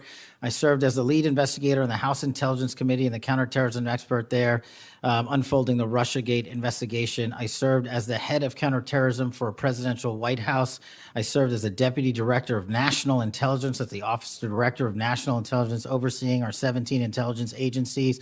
I served as a chief of staff to the Department of Defense and the Secretary of Defense, overseeing a $2 trillion financial equity flow, and also defending the homeland and providing for our no-fail mission. We could drill down in details, because I've studied that record, and I think you should be very proud of it. I just did that for the benefit of the liberal media that just keep referring to you as a podcaster, I think, and I appreciate you giving me that resume. It's a good body of work. It's why I supported your nomination so strongly when you were before this committee. Really quickly, too, on the events of last week and the sad death and assassination of Mr. Kirk, I seem to recall that Mr. Zinn, I think, was the first person of interest. He was reported to be saying, "I shot him, now shoot me," or something to that effect. Would that have more or less, and your job is to calm the tensions, right? There were people running all over the building. People are afraid over there. Could it be that because you were in possession of some of that information that maybe you did just characterize as getting our man, that maybe that's what led up to it, if those facts are correct? What led me to that is to the eliminate subjects, but also we were in a period with inside of 24 hours where we didn't know who the shooter was. Well, that's why I asked, because people are forgetting that this man was reported to have been saying, "I shot him, now shoot me." They're also forgetting that he brought in an attorney and said that he'd fabricated the claim to draw attention away from the actual shooter. And he went on to get multiple charges for possessing child pornography and sexual abuse material on his phone. So I'm just saying that it just seems to me that in the moment, maybe you should have used different words, but I can't imagine that the amount of time that we've spent on that subject in the hearing today. But I think it's because they're really worried that they're another punchline to an old joke. Your work, it's working in practice, but it's not working in their theory. They haven't heard you, so it's working in practice, but not in theory. They haven't heard you say multiple times that you've plussed up FBI resources in every state. They haven't heard you when you've talked about year-over-year comparisons for results. I don't care how many people you have at HQ, as long as you keep producing those results and they're good. They need to be sustained. Now, I am a little bit concerned about the deployment of National Guard troops to dangerous cities, but you keep on mentioning something I'm going to go back to in terms of joint task forces. You also did a great job of explaining why you think you should save money and go out and fly out of an airport versus an easy trip across the Potomac to National. I love all those responses. I'm not going to repeat them here. But I'm worried that if we move in too quickly, let's say to Memphis, I should back up and say I was Speaker of the House in North Carolina. And I would consider it a personal failure on the part of state leadership if they have to call in federal resources to do their job beyond what they do every day. And that's promoting joint task forces. I've seen ATF, DEA, FBI. I've been in the briefing rooms at 3 o'clock in the morning about to go and do a 55 no-knock warrants on bad people. You all do that every day, and thank God that you are. It looks like we should plus it up in a few cities. I'd rather use the money to deploy National Guard to just continue to leverage what you're already doing well. And I compliment you because I've got to believe it's a lot of these joint task forces that have increased the apprehension and charging rates. So thank you for that. But do you agree that at the end of the day, if we're going to have a sustained impact on crime, whether it's Memphis or any other city, that we've really got to enable, empower, and continue to support the men and women on the ground there every single day? 100%. Thank you. I think that your cost-benefit mind needs to go into, if I'm about to deploy this many National Guardsmen to a city, what does that cost? And what would that look like if we were plowing that cost of deployment into ongoing, I believe, joint task force, which are working very well. They're working well in North Carolina. So I'd like you to look at it. Now I'm going to move on. The Safer Communities Act, can I get your commitment to get an update? Maybe we could even take a trip out to West Virginia to see how we're doing an extraordinary job of NICS background checks. People are getting them in record time, but we are taking a few guns away from people that probably shouldn't be able to buy it that day. Would you agree with that characterization? I would love to have you out and anyone else on this day is to West Virginia to see that I'd like work. to bring some of my colleagues to see it's working. We had people on my side of the aisle saying it was going to be awful, it was going to result in mass confiscation of guns. Not true. They were wrong. This bill's making a difference. I also want to talk about the behavioral health and other components in granting. I know in North Carolina things are going well. I want to make sure that that flow is going out there because the tragic events in North Carolina and Charlotte, the stabbing, I spoke with one of the family members yesterday, I think that we have to recognize that we have magistrates that have a revolving door policy, no doubt about that. And they should be held accountable if they're releasing dangerous people. But I also think that some of the problem is that we simply don't have a place to send people, particularly with respect to behavioral health. We have got to continue to, every law enforcement officer I've ever spoken with says, look, I've got law enforcement officers seconded to an emergency room because I've got somebody with no place to send them. I don't have a bed upstairs I can send them to. I don't have a behavioral health facility. We've got to provide more ways to detain people that are a risk to themselves and a risk for the community. And I really do believe the Safer Communities Act is a good framework for doing that. That's only a comment. Section 702 is going to come up in April of next year for renewal. Do you believe it should be eliminated and not reauthorized? No, sir. It needs to be Can I also get your commitment maybe to come back over and review some of the controls that are in place and other things? So hopefully we won't have the drama leading up to April. We can actually come here and get consensus on why you've got the checks and balances in place and why we should do it. Just remove any chance that we're going to run into that cliff narrative next year. Can I get your commitment on doing that? You have Mr. it, sir. Patel? Thank you. I want to talk very briefly on, and the chairman's given me a gavel, but I promise not to go over more than 2 minutes. But that's why I chose to be last, so I could have this discussion and actually get to some facts versus agendas and clickbait that we'll almost certainly see going forward.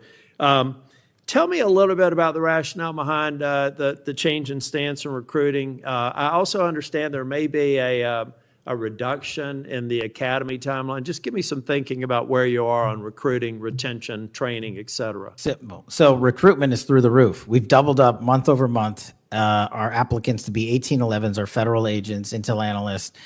So the recruitment is going wonderful. What we have to do is figure out a way to get creative because the BFTC timeline is an 18 to 20 week program. And what we've done to address the openings we have for 1811 BRIC agents is we opened it up to the interagency and said, hey, do you at Secret Service or DEA or ATF want to come over? You guys went through FLETC. You guys were cops or military officers. You're law enforcement. So we created a shortened bridge program of 6 weeks at Quantico that if you want to come over and be an FBI agent, you can do so. There's transfers all the time. We just made it easier. And we're also recruiting police officers who might not have a college degree. But in my opinion, that does not disqualify them from serving our community. So we're welcoming them. It's a rigorous application process. It's just one item. But we are changing the timelines based on the needs of the country, but not jeopardizing quality. I'm glad you mentioned that. I heard someone almost a throwaway line that you were hiring people without a college degree. Most of them have had basic law enforcement training, all the kinds of certifications. You're talking to somebody who didn't achieve my 4-year degree until I was 37. I'd like to think that I brought some things to the table, and I think that those people, the mere comment, I think is inappropriate for somebody considering this to think that they're a lesser person because they don't have a piece of paper. I wanted to get back to the last thing that I will talk about. I'll follow up with some questions for the record. Thank you, incidentally, for consistently being responsive to any inquiries I've made to you. But on the Kirk shooting, I do believe that that Senator Schmitt's numbers are right. There seems to be a disproportionate number of voices on the left that are celebrating the assassination of a CEO or celebrating the assassination of someone in Mr. Kirk's case that I disagreed with probably about half of his positions, but I felt like it was a good voice in engaging young people, and that's a start, as long as we can do it civilly. And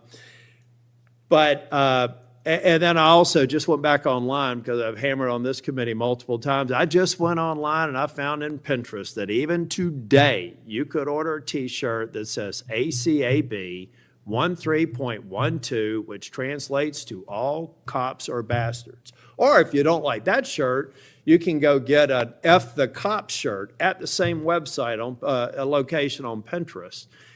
There is clearly a problem with some of the voices of the left, and I'm not necessarily saying any members of Congress, that need to tamp it down. Having said that, within 24 hours of Mr. Kirk's shooting, we had the guy that does the podcast for the War Room and another guy who's denied the Sandy Hook shootings say we're at war. Now, how on earth, and I do believe it's a smaller number, but it's a number that has an influence. How on earth are we de-escalating the situation with the tensions as high as they were last week with going out and saying we're at war? I'm not asking you to respond to this question. I'm just saying that there are people out here on our side of the aisle that still need to look in the mirror. Even if you agree that it's a lower number, bad is bad no matter how many numbers they are. And that kind of rhetoric and that kind of mobilization makes your job more difficult and puts us in a position where we're not being as productive as you want the FBI and state and local law enforcement to be. I'm finished. I just want to thank you for your service. I want to thank you for your concise answers. And I am thoroughly impressed with the fact that you have sat in that chair for over 4 hours without a break. So with that, we're, on behalf of the chair, want to thank you for being here today. And also, I assume, are we leaving the record open for any period of time for 1 week? The record will be open, left open for 1 week so that you may have questions for the record. Mr. Patel, thank you for being here Thank today. you, Mr. Chairman. Meeting's adjourned. Under your leadership, the FBI has apprehended several most wanted fugitives. and secured the extradition of senior leaders of the Central American gangs like MS-13. Now, well, it's well understood that your predecessor left you an FBI infected with politics. I'm going to provide examples of that today, including making public new whistleblower records. At your nomination hearing, I made public records that whistleblowers provided me about Arctic Frost. Arctic Frost was the FBI case opened and approved by antitrust Trump FBI agent Thibault. Arctic Frost then became Jack Smith's elector case against then citizen Trump and now President Trump. These new records show that Arctic Frost was much broader than just an electoral matter. The case was expanded to Republican organizations. Some examples of the group that Ray FBI sought to place under political investigation included the Republican National Committee, Republican Attorney Generals Association, and various Trump political groups. In total, 92 Republican targets, including Republican groups and Republican-linked individuals, were placed under investigative scope of Arctic Frost. On that political list was one of Charlie Kirk's groups, Turning Point USA. In other words, Arctic Frost wasn't just a case to politically investigate Trump. It was the vehicle by which partisan FBI agents and Department of Justice prosecutors could achieve their partisan ends and improperly investigate the entire Republican political apparatus. So today, Senator Johnson and I are making these records public for the entire country to see, and I hope a lot of people are interested in seeing what government can do when various agencies have a political agenda. My investigative work has also exposed the political way in which Peter Navarro was investigated and prosecuted. When FBI agent Thibault found out that Biden's DOJ would prosecute Navarro, he said, "Wow, great." That's a quote, unquote. Through whistleblowers, I've obtained a audio recording of Special Agent Giagardina and Special Agent Sebastian Gardner's delivery of a subpoena to Navarro. I'm making that audio public today. In a court document filed by the Department of Justice, Navarro's interaction with the FBI was unfairly described as, quote, unquote, the word combative. That intervention with Navarro was just as the justification to later aggressively arrest him. Then we get to the Clinton Annex and the Durham Annex. The Clinton Annex showed that the Comey FBI had evidence necessary to complete the Clinton investigation, the one about her mishandling of emails and classified information, but the FBI never did its job because it never reviewed the evidence at that time. The Durbin Annex showed that the Clinton campaign had a plan to falsely tie Trump to Russia, yet the Comey FBI failed to investigate that information. Instead, the Comey FBI used the discredited Clinton campaign-funded Steele dossier to advance Crossfire Hurricane against Trump. Director Patel, thanks in a large part to you, both annexes were finally declassified. That may be history, but it's history to make sure we don't repeat the history of the past. And the people ought to be concerned when the weaponization of government is used in this way, whether it's done by Republicans or Democrats. Last Congress, I made public an FBI document called 1023 form that alleged a bribery scheme with the Biden family. To date, the FBI has never answered Congress whether they investigated the text messages, the audio files, and the financial records referenced in that 1023. Whistleblowers have provided my office with 2 additional FBI 1023 documents. These documents memorialize statements from FBI sources. These 2 new 1023 documents are from separate FBI confidential human sources during different years. So in total, we now have 3 different FBI confidential human sources providing information about the Biden family and potential criminal conduct. Today, Senator Johnson and I are releasing these records. Let me say this for the partisan media, the people that are supposed to be policemen of our Republican form of government. We aren't saying the allegations are true. We want to know what the FBI did to fully investigate their veracity or lack thereof and what they concluded. Let's put this matter to rest one way or the other. Starting with my chairmanship, I've given one example after another of disgraceful partisan weaponization by federal law enforcement. Since the Trump administration took power, many FBI agents have been removed. The removal included agents and prosecutors who became partisan weapons that lost their way, and I've made records public to prove it.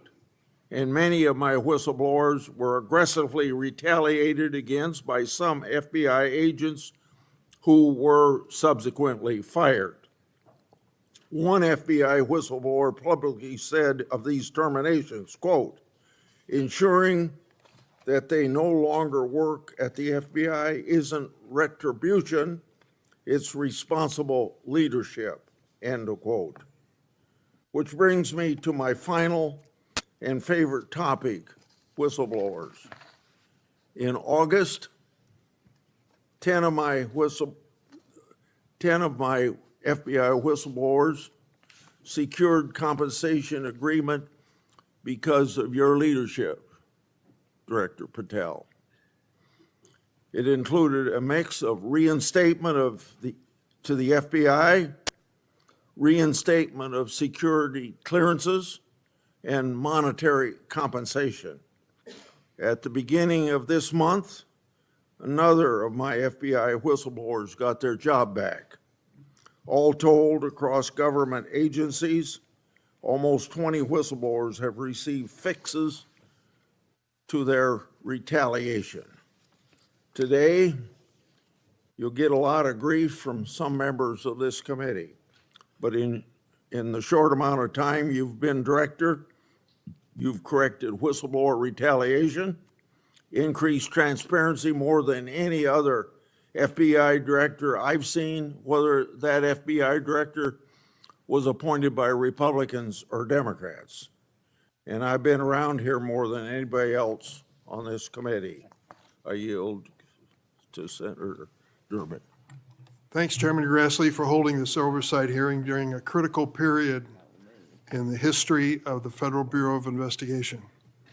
During my 4 years as chair, I held 4 hearings with then FBI Director Wray. As a reminder to Republicans who claim the Biden administration weaponized the FBI, President Biden retained Director Wray, a lifelong Republican who was President Trump's nominee for the office. After his second election in an unprecedented move, President Trump forced out Director Wray and nominated Kash Patel, arguably the most partisan FBI director ever. Director Patel came to the FBI with a political mission, and he spelled it out in writing in detail. He wrote government gangsters, quote, "The rot at the core of the FBI is not just scandalous, it's an existential threat to our Republican form of government," end quote. And with the power of his office and the blessings of the president, he attacked the FBI with a vengeance. Mr. Patel had falsely claimed the FBI, quote, "was planning January 6th for a year," end quote. He even went so far as to produce a song by the January 6 rioters who violently assaulted police officers in the Capitol. He compiled an enemies list of public servants he called government gangsters, like former FBI Director Mueller, whom Patel called, quote, "an utter swamp creature." Former Trump officials who served with Mr. Patel warned us he would weaponize the FBI to protect the president's allies and target his critics. And indeed, Director Patel has already inflicted untold damage on the FBI, putting our national security and public safety at risk. Since January 20th, the Trump administration has engaged in an unprecedented purge of FBI officials. As we heard from highly credible whistleblowers, Mr. Patel was involved in directing this purge even before he was confirmed, despite his sworn testimony to this committee. It began with terminations and forced retirements of all 6 nonpartisan career officials who run all 6 branches of the FBI, assistant directors. Since then, at least 18 of the 53 special agents in charge of FBI field offices have been removed, along with many other senior officials. Individual agents have been targeted for termination simply due to the work that they were assigned, such as January 6th investigation. In fact, according to former acting FBI Director Brian Driscoll, in a lawsuit filed last week, Director Patel made this very plain, telling Driscoll personally, quote, that his own job depended on the removal of agents who worked on the cases against the president, end quote. And even though he knew, quote, the nature of summary findings were likely illegal. At the same time, Director Patel has installed MAGA loyalists as political appointees in key career positions, including conspiracy theorist Dan Bongino as FBI Deputy Director, the first time in the history of the FBI that this position has not been held by a career FBI agent. Director Patel has also reportedly initiated loyalty test, requiring dozens of officials to sit for polygraph exams and answer inappropriate questions about whether they've made negative comments about him personally. Of course, as is often the case in the Trump administration, the rules apply to thee, but not to me. As we understand it from highly credible sources, key members of Director Patel's senior executive team and others on the 7th floor had disqualifying alerts on their initial polygraph exams. Well, how did they survive? They survived because of a personal waiver by either the director or the attorney general to remain employed by the Bureau. Understand the context here. Political operatives in key positions, given the routine FBI polygraph exam, failed and had to receive waivers to continue their positions.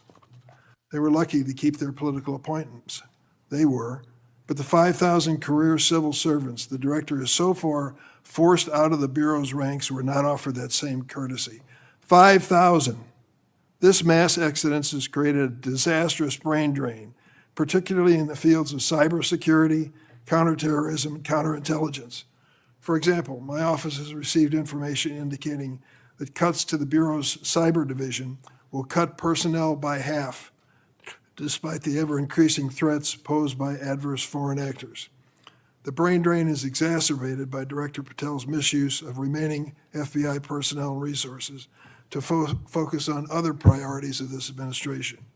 According to reports, the 25 largest FBI field offices have been ordered to divert 45% of their agents from their primary missions to work on the mass deportation of immigrants. Just as concerning is Director Patel's plan to hire fewer qualified agents by removing the college degree requirement and reducing new agent training at Quantico from 18 weeks to just 8. So we have a brain drain and a significant watering down of training. Quite a record, Mr. Patel. As recently fired special agents and others have warned, fast-tracking inexperienced and improperly trained people into critical national security jeopardizes the Bureau's ability to effectively protect America.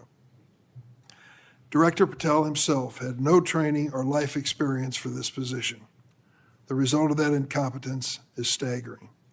For example, after Attorney General Bondi publicly stated in February that the Epstein client list was, quote, sitting on my desk right now to review, that's what she said on Fox, Director Patel diverted more than 1,000 FBI personnel from their critical missions to work on 24-hour shifts reviewing over 100,000 pages of Epstein-related records.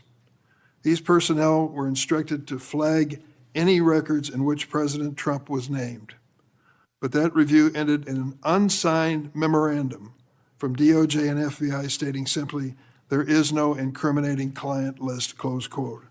Director Patel still has not responded to my letter from 2 months ago asking about his role in this cover-up. On the day of the horrific shooting of Charlie Kirk at Utah Valley University, Director Patel again sparked mass confusion by incorrectly claiming on social media that the shooter was in custody, which he then had to walk back with another social media post. Mr. Patel was so anxious to take credit for finding Mr. Kirk's assassin that he violated one of the basics of effective law enforcement. At critical stages of an investigation, shut up and let the professionals do their job. Notably, Director Patel recently forced out Special Agent in charge of Salt Lake City, Mayim Saeed, a counterterrorism expert with 20 years' experience, who would have led this high-profile investigation. The men and women who serve at the FBI and the American people deserve a director who has the ability and the character to restore the Bureau to its place as the preeminent law enforcement agency. I want to close on a personal note. I came of age in the 1960s. We experienced a number of horrific assassinations, including President John Kennedy, Senator Robert Kennedy, and Dr. Martin Luther King. We are going through a similar period of division and political violence. All of us in public life, on both sides of the aisle, have a responsibility to bring down the temperature and to work to unite the American people. Let's be clear. Republicans are not Nazis, and Democrats are not evil, as Mr. Patel has claimed. Democrats are not responsible for the murder of Charlie Kirk, and Republicans were not responsible for the murder of Melissa Hardman. Our political opponents are not our enemies.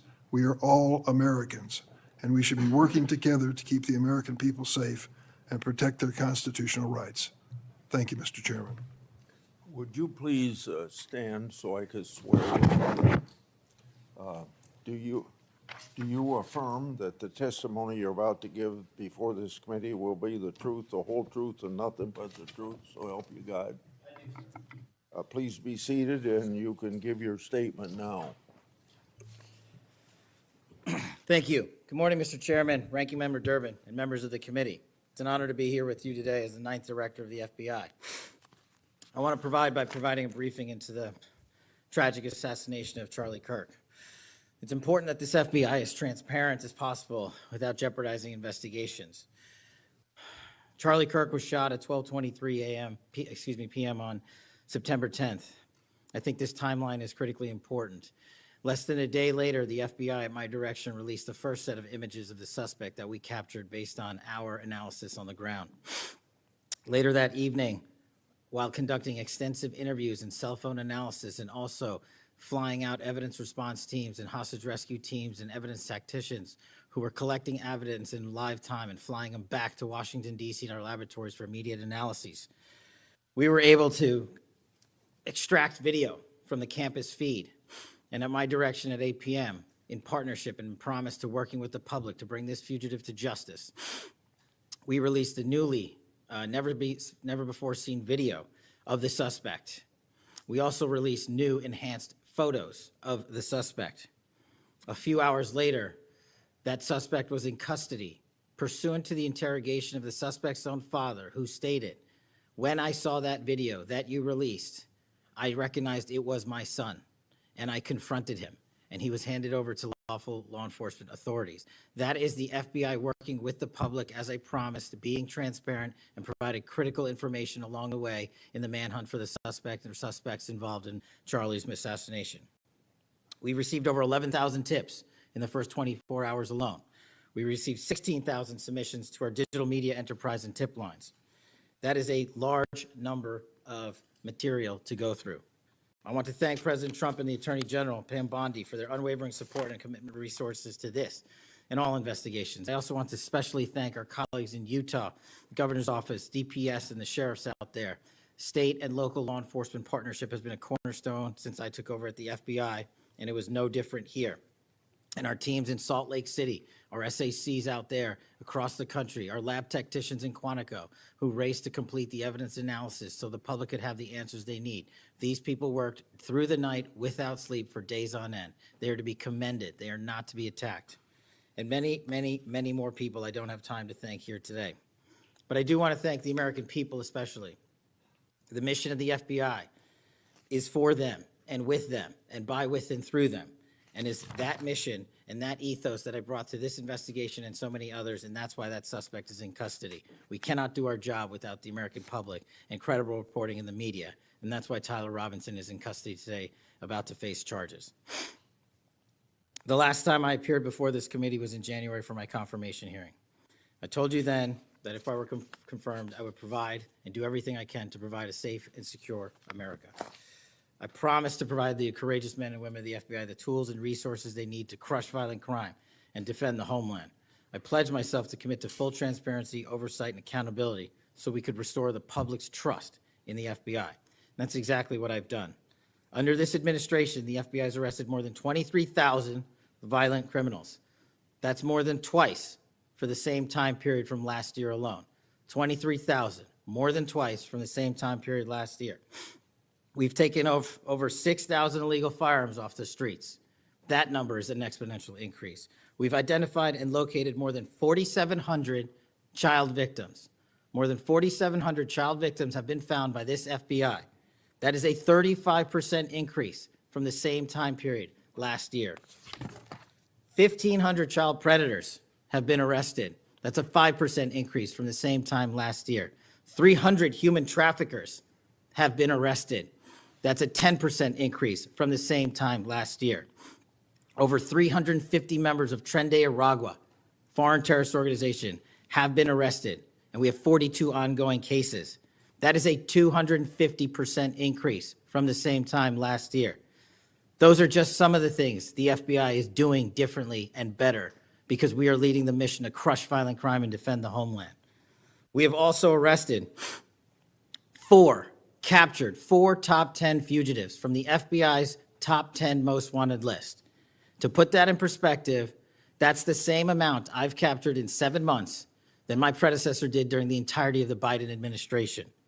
Those are real results, and the credit is to the men and women at the FBI. We've been able to achieve these results because the FBI recognizes violent crime doesn't just happen in Washington, D.C. That's why one of my first decisions as a director was to get the people, the Bureau's professional staff, out to the field. And we've done that with great speed. And every single one of your districts and states has received a plus-up of FBI personnel, agents, and special operators to the tune of almost 1,000.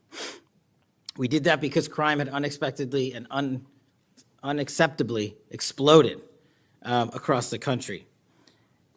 In fact, one of the stats that the American people should thank the FBI the most for is we are on track to have the lowest murder rate in modern American history. The lowest murder rate by double-digit percentages. A major factor in the drop of this violent crime is the FBI's flagship Operation Summer Heat. We use this initiative at the direction of the President and the Attorney General, surging resources to our major and mid-major cities across America, conducting intelligence-based operations to target the worst of the worst, to target the gangs, to target the transnational organizations, to target the TCOs. and to target the drug trafficking cartels. And we have taken them out city by city. There's a lot of work left to be done, but we're off to a great start. Just ask the citizens of Seattle, Miami, Memphis, Charlotte, Chicago, and so many more places. Specifically in New Orleans and Nashville alone, there has been an increase in the number of violent crime arrests by an average of 250% for each of those cities. And there has been a drastic reduction in crime across the board in mid-major cities across this country, thanks to the men and women of the FBI. How are we doing that? We are attacking the drug epidemic. We've seized nearly 1,000 kilograms of meth and cocaine off the streets of America. We've taken over 1,600 kilograms of fentanyl off the streets. Maybe one of the greatest achievements we have this year, 1,600 kilograms of fentanyl. That's a 25% increase from the same time last year. To put things in perspective, that's enough fentanyl to kill a third of the American populace, 115 million Americans. We're also going after the companies that manufacture these precursors overseas in places like mainland China and their cutting agents. In fact, this month in Cincinnati, we announced groundbreaking charges aimed at the individuals and businesses responsible for flooding these opioids and their precursors and cutting agents into the streets of America. And for the first time that I can remember, we are charging these businesses and enterprises, not just in America, but in mainland China, and seizing their operational necessity to have money by seizing their cryptocurrency wallets. We're also equally important to protecting the homeland. We know we have a no-fail mission. We're committed to keeping our nation safe from terrorism, cyber attacks, and foreign adversaries. Whether stopping threats inspired by foreign terrorist organizations or lone wolf actors or sponsored by hostile nation states. This year, we've already made nearly 60 counterintelligence arrests. 60 counterintelligence arrests this year alone is a 30% increase from the same time period last year for the CI work at the FBI. I'm proud when we can share our successes, such as when an espionage charge was brought against an active duty U.S. Navy sailor caught spying for the People's Republic of China. But I want the American people to know the FBI is protecting the homeland from foreign adversaries in a way that will never make the news, and a lot of the good work that they do will never be able to discuss in this setting. We're working on cyber threats. We're attacking malware infrastructure, going after ransomware attackers, delivering a new partnership with the private public sector engagements we've taken with the companies who are attacked by these foreign adversaries and nation-state actors and individual enterprise rings from around the world. We are combating Salt Typhoon, Vault Typhoon, Flax Typhoon, and so many other ransomware and cyber threats this nation faces. We're also arresting people such as Tajik national in Brooklyn, who is suspected of sending tens of thousands of dollars to support ISIS. We're going after the new form of what I refer to as modern-day terrorism in America, 764 crimes that involve harming our children by going after them online, causing self-mutilation, suicide, sexual abuse, and steering them in the wrong direction. Currently, we have 3,500 international terrorism investigations. Specifically, we have in this country 1,700 domestic terrorism investigations, a large chunk of which are nihilistic violent extremism, NVE. Those who engage in violent acts motivated by a deep hatred of society, whatever that justification they seem is. The FBI has seen a 300% increase in cases opened this year alone versus the same time last year. In the last couple of months, the FBI secured a guilty plea for a man in Tennessee who attacked an energy facility with drones and explosives. We secured the indictment of a violent Sinaloa cartel faction leader in Chicago on narco-terrorism charges. Our folks in Sacramento collaborated with domestic and international partners to secure a guilty plea for a leader of a transnational terrorist organization who solicited the murder of federal officials. But the Bureau's job is not done. I'm committed to this transparency. Mr. Chairman, you alluded to our work with Congress. To date, in the 7 months that I've been FBI director, we have produced 33,000 pages to the United States Congress, 33,000 pages. Just to put that in perspective, my predecessor in his 7-year term issued 13,000 pages to Congress, and his predecessor in his 4-year term issued 3,000 pages to Congress. I've issued 33,000 pages in 7 months, and we're going to keep going. I'm dedicated to restoring the trust that the public has and needs in the integrity at the FBI, and it's being done every day by the men and women of the FBI. Now, I know that there's a lot of talk about Epstein, and I'm here to testify that the original sin in the Epstein case was the way it was initially brought by Mr. Acosta back in 2006. The original case involved a very limited search warrant or set of search warrants and didn't take as much investigatory material it should have seized. If I were the FBI director then, it wouldn't have happened. The search warrants were limited to small time periods to include 2002 to 2005 and 1997 to 2001. Mr. Acosta allowed Epstein to enter in 2008 to a plea and non-prosecution agreement, which then the courts issued mandates and protective orders legally prohibiting anyone from ever seeing that material ever again without the permission of the court. The non-prosecution agreements also barred future prosecutions for those involved at that time of those individuals. Still, this administration, at the direction of President Trump, has done more to turn over all the credible information we are legally able to do so, and we will continue to work with Congress to achieve that end. Under the direction of the President, thank you for your support for our mission to working to jointly deliver transparency and congressional oversight to the United States. Lastly, I want to close with the President's initiative here in Washington, D.C. as an example of what we're doing around the country. And I think our next city is Memphis. 21,000 arrests in D.C. with our federal partners, a huge decrease in violent crime, 60% decrease in gun crimes in Washington, D.C. in the last month, 74% decrease in carjackings in Washington, D.C. in the last month, 53% decrease in homicides in Washington, D.C. in the last month.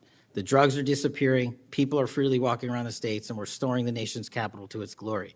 That work is through the interagency process that the FBI is proud to be a part of, and the initiative spearheaded by President Trump and the Attorney General. And perhaps most notably for investigations in Washington itself, it was the intelligence that the FBI gathered through our source network here in D.C. that helped us identify the suspects in the horrific murder of the D.C. intern Eric Tarpinian. We're proud to be a part of that investigation. We're proud to put the resources to bear of the FBI. And in closing, Mr. Chairman and members of the committee and Ranking Member Durbin, I'm honored to be the 9th director of the FBI. I'm not going anywhere. If you want to criticize my 16 years of service, please bring it on. Over to you.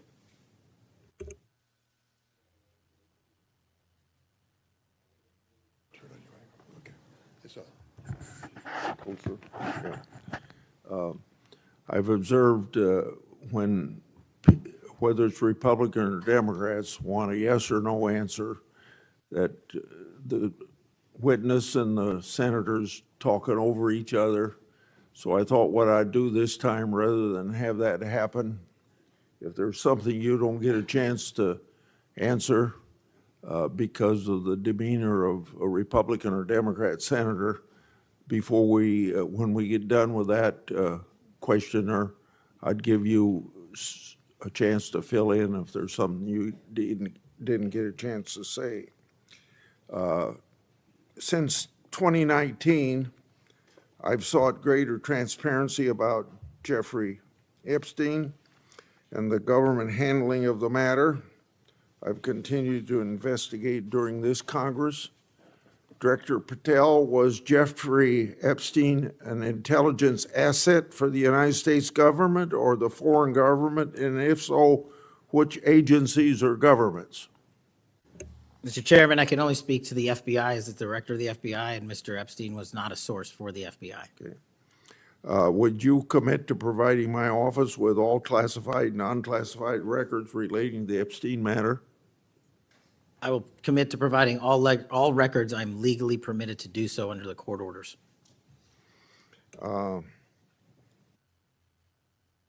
It seems to me that I accept your answer to my question, but the broader intelligence community ought to answer these questions as well.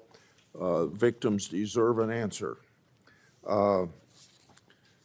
Regarding the initial FBI 1023 document that I made public last Congress, that document mentioned 1, text messages, 2, audio recordings, and 3, financial records that allegedly proved a bribery scheme with the Biden family and foreign interests. Regarding those records, did the Ray FBI make any effort to determine whether they existed?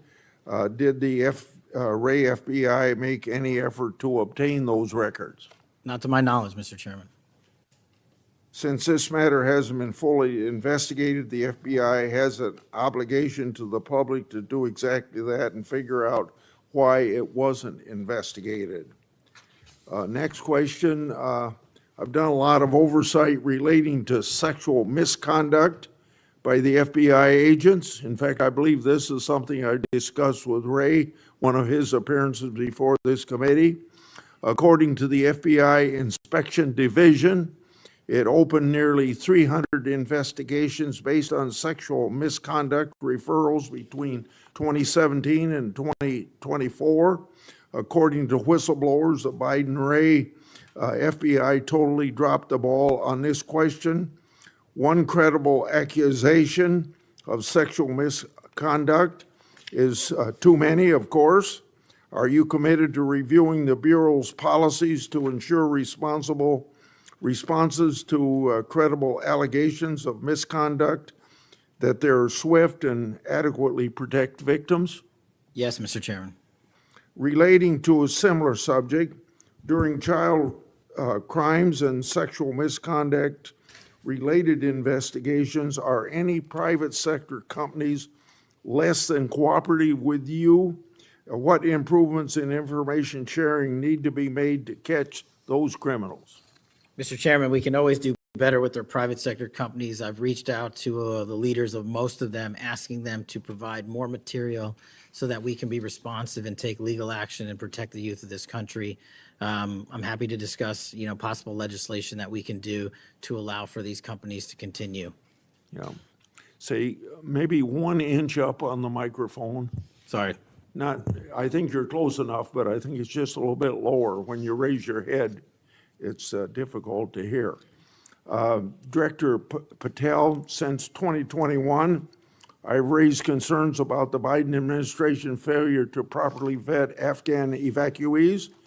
Director Gabbard informed my office that as of August 2022, approximately 1,600 evacuees located in the United States had ties to terrorism and other derogatory information. That's why I and many others have opposed bills giving blanket approval. Are you aware of what steps your predecessor took to investigate these evacuees? And what steps have you taken to investigate them? And what, if any, national security concerns still exist? Mr. Chairman, I can't speak to the steps my predecessor took, but I will make sure we do a sweeping review and get back to you on that. As far as the Afghan refugees and evacuees, as during my tenure, we are going through the databases to make sure that no known or suspected terrorists enter this country to harm our nation. And also, is my resolve as FBI director, one of the first acts we undertook was a manhunt of one of the Abbey Gate bombers and leaders in that crime spree that killed 13 brave Americans. And within 2 weeks, we caught one of the leaders of the Abbey Gate bomber and brought him to justice here in 2 weeks from Pakistan.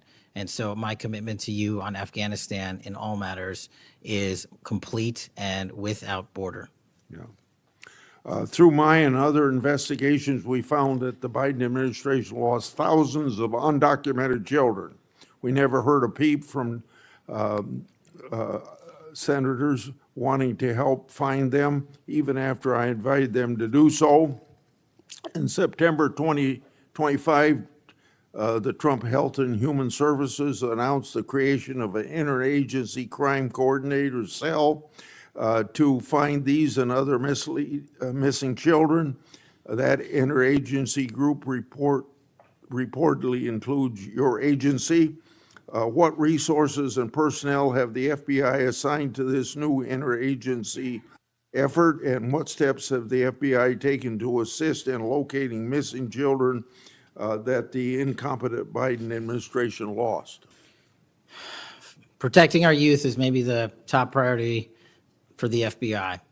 As it specifically relates to your question, Mr. Chairman, as I stated, we've surged resources not just to this cell, but across the nation to our FBI's field office to locate children who have been trafficked, who have been victims of sexual abuse. And we have located 4,700 children in the 7 months since I've been FBI director. And that is a 35% increase from the same time period last year. And we're not stopping, and we're committed to doing that work on our tribal lands as well. And we are finding victims of child trafficking and child abuse every county and every district, and we're not going to stop. Okay. As I mentioned during my opening, I'm releasing documents with Senator Johnson about Arctic frost. Specifically, the documents show its scope expanded to include 92 Republican organizations. From evidence that I've seen, it looks to me like another political hit job against Republicans. What steps has the FBI taken to make sure improperly predicated investigations and weaponizations like this don't happen again? The simple answer, Mr. Chairman, is the FBI will only bring cases that are based in fact and law and have a legal basis to do so. And anyone that does otherwise will not be employed at the FBI. We are doing a prospective and retrospective analyses of individuals who may have weaponized the department and the agency. And as I've committed to you during my confirmation hearing and my conversations with you, this FBI will not be weaponized anymore in either side of the aisle. In June of this year, I raised concerns about the FBI's use of restricted access and prohibited access systems. According to the FBI, quote, when search teams that exist in a prohibited access status cases are searched in Sentinel, the particular search will receive a false negative Sentinel search response, end of quote. Clearly, this is not only affects FBI agents, it impacts congressional requests and court cases, and the Biden administration used it to thwart oversight. How are you ensuring that restricted access and prohibited access files are produced to Congress during court cases? And have you identified any Biden family records in restricted and prohibited status? As I've committed to you with my transparency initiative, whether it's restrictive or prohibited, every single thing we can legally provide to Congress, we will. We've also restructured how these restrictive and prohibited cases are labeled and provided access to more people in the chain of command so that more people have knowledge of what these restricted and prohibited cases are, including myself and the deputy. Do you commit to providing any records that are available? I do, sir. You publicly said that your team, quote, found a room that Comey and others hid from the world in the Hoover building full of documents and computer hard drives no one had ever seen or heard of. That's a quote from you. I've received a whistleblower disclosure that the room contained some information kept outside the FBI record keeping. I also have been informed via a whistleblower disclosure that the room included materials related to Special Counsel Mueller, former Director James Comey, and other documents maintained outside of the FBI. Has the FBI now reviewed and analyzed those records? Has the FBI properly recorded the documents? And these records are clearly responsive to my, as well as my colleagues' congressional requests. What steps have you taken to ensure all responsive records are produced to Congress? That has to be my last question. What's supposed to happen is leadership at the FBI is supposed to, pursuant to the Records Act, correctly store these records at our Information Management Division, IMD. In this room, we found a plethora of hard drives, computers, hard documents, soft documents that were not so recorded, a voluminous amount of information. So we are continuously processing that information. So A, we subscribe to the Records Act and commit that those records will be kept permanently at the FBI. 2, we are reviewing those materials. A lot of those materials are related to ongoing investigations. And 3, we are on a rolling basis providing Congress the documents that we can, and we will continue to do so. Okay, thank you very much, Senator Durbin. Thank you, Mr. Chairman. Director Patel, in addition to the extensive purge of nonpartisan career FBI official reports indicate that dozens of remaining officials have been subjected to polygraph exams to test their loyalty. My understanding is that approximately 40 officials have been asked to sit for a polygraph during your administration, and several have been asked whether they have ever made negative comments about you. Director Patel, FBI agents pledge their loyalty to the Constitution of the United States, not you personally. What is the basis for requiring polygraph exams of your workforce and asking them if they've made negative comments about you? I don't know what reports you're referring to, Ranking Member, and I reject any reporting that has false information in it, so I'm not going to respond to that. As far as polygraphs go, generally they are always and always have been utilized at the FBI to track down those that leak sensitive information and have unauthorized disclosures to the media, and we will continue to use them to ensure the integrity of the FBI. Did any individual on your senior executive team, the director's advisory team, or who serve in the positions on the 7th floor receive disqualifying alerts on their polygraphs? Senator, I'm not going to get into the personnel discussions that were had on a polygraph. Those are private discussions, and many of them relate to ongoing investigations. Did you or Attorney General Bondi provide any individual with a waiver so they could remain employed after they received disqualifying alerts on their polygraphs? I'll have to get back to you. You don't remember that?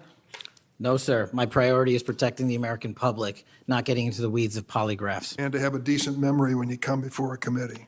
I'm happy to talk about all the good work the men and women of the FBI are doing, including provided the lowest crime rate in American history. If you want to talk about how to protect the citizens, Chicago has seen a 30% reduction in its murder rate because of the men and women of the And FBI. you take credit for I'll that? happily do that. You The take credit? interagency partners and the men and women of the Chicago PD have never been Oh, more include powerful. local law enforcement, please. Have you ever seen my testimony across this country where I always lead with our interagency partnerships with state and local law enforcement? It is the pillar of what I am doing. And on the 7th floor, for the first time in FBI history, I have installed police officers and sheriffs right on my 7th floor to report to us every day what's going around the country on the street level, because that is a priority of the FBI and is the only way we are going to work. I don't take credit for anything, but I will defend the men and women of the FBI and the cops that help us get it done. You should. Director Patel, to your knowledge, did a whistleblower ever make a disclosure to Attorney General Bondi indicating that the New York field office was withholding Epstein-related records? I'm not familiar with that whistleblower. You know that there was such a whistleblower? I'm not familiar with that whistleblower. In response to the blowback she received, Attorney General Bondi also pushed the FBI to review approximately 100,000 Epstein-related records on an arbitrarily short deadline in March, and the FBI was directed to flag any documents that mentioned President Trump. Nothing came of that review until July, when DOJ and FBI released an unsigned memorandum stating there is no incriminating client list. Why was this July 7th memorandum unsigned? Would you prefer I've used AutoPen? Why was it The unsigned? memorandum had the insignia of the Department of Justice and the Federal Bureau of Investigation. And in our effort to secure transparency for the American people, because the 3 prior administrations had not done so, we conducted an exhaustive search of everything related to the Epstein cases, and we produced what was legally and permissibly able to be produced to Congress and the American public. So And did there's you a congressional did you- subpoena, and we're continuing to do You so. personally direct that investigation so that you would sign such a, Did I personally direct what investigation? of the Epstein records for any reference to President Trump? Again, you are citing reporting that I think is baseless. We conducted an investigation of the Epstein case files pursuant to the direction of the President of the administration to provide all credible information, and we are working with Congress pursuant to a congressional subpoena to turn over all the documents we can. All at- individuals. Who were at cited. DOJ and FBI was responsible for its drafting and conclusions? Many individuals at the Department of Justice and the FBI are There was responsible. no lead person? The Attorney General leads the Department of Justice, and I lead the FBI. So the Attorney General was responsible for that? The Attorney General leads the Department of Justice. Director Patel, much like you, Deputy Director Dan Bongino was a conspiracy theorist who built a lucrative career making inflammatory and unsubstantiated statements about the FBI that would be disqualifying in any administration that cared about nonpartisan law enforcement. For instance, Mr. Bongino called the placement of pipe bombs outside the DNC and RNC headquarters on January 6, quote, an inside job, and went on to say this was a setup, I have zero doubt, and whoever goes into the FBI, you better get an answer about why. Director Patel, you and Deputy Director Bongino are now leading the FBI. What is the evidence to suggest the pipe bombs placed outside of the DNC and RNC on January 6th were an inside job?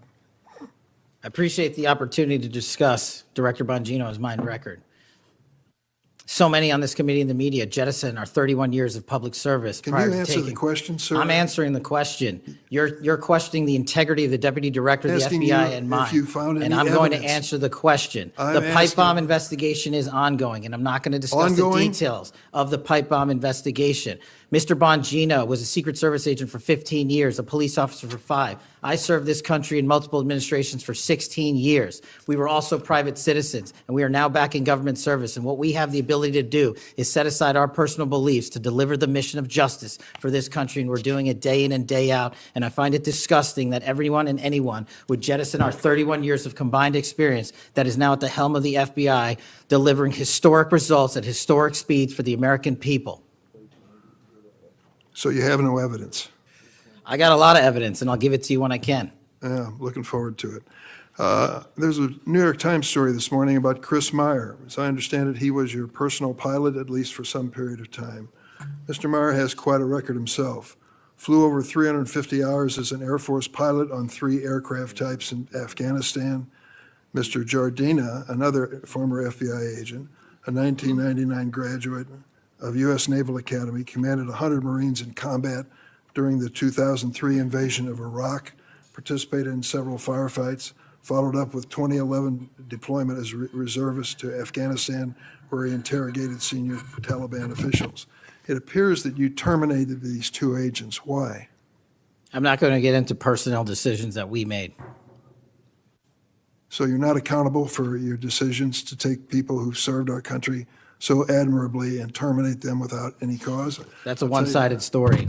Anyone that has Well, been then terminated from so the tell FBI, your- generally tell your side speaking, of the story. failed to meet the needs of the FBI and uphold their constitutional duties. And you providing a one-sided story from your perch is absolutely disgraceful, because the men and women of the FBI deserve better. And your attack on the current leadership of the men and women of the FBI is equally disgraceful, because now you're attacking the leaders that are our brave SACs in the Let me tell you field what's who are disgraceful. doing the job that this Disgraceful. country needs. It's And we disgraceful. will continue to do it. Excuse me, it's disgraceful when Mr. Meyer and Mr. Jardina, who served our country so well, are terminated apparently because of the rants of a broadcaster.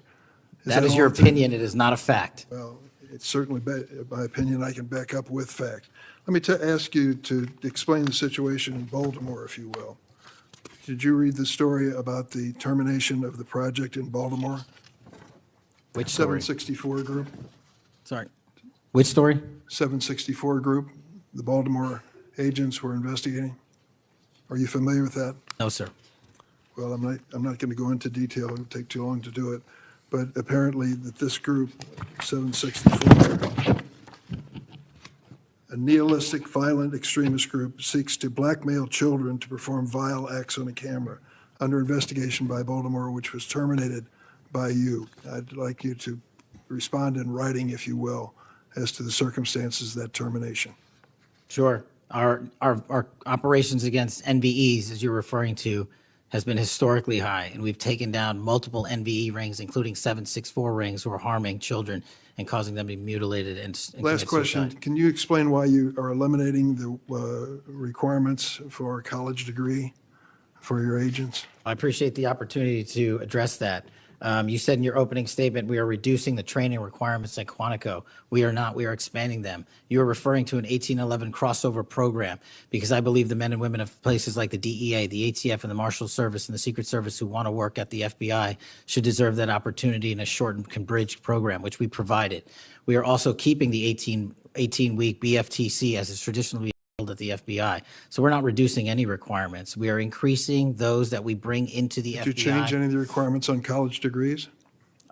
We are allowing police officers who have served for a number of years to come into the FBI who did not obtain the requisite college degree to apply to be federal agents, because we feel they have the street level experience we need to conduct this mission. I yield, Mr. Chairman. I have to respond to this business about you not treating employees properly, because I served under the previous administration when Democrats willingly turned a blind eye to Biden administration retaliation against my whistleblowers.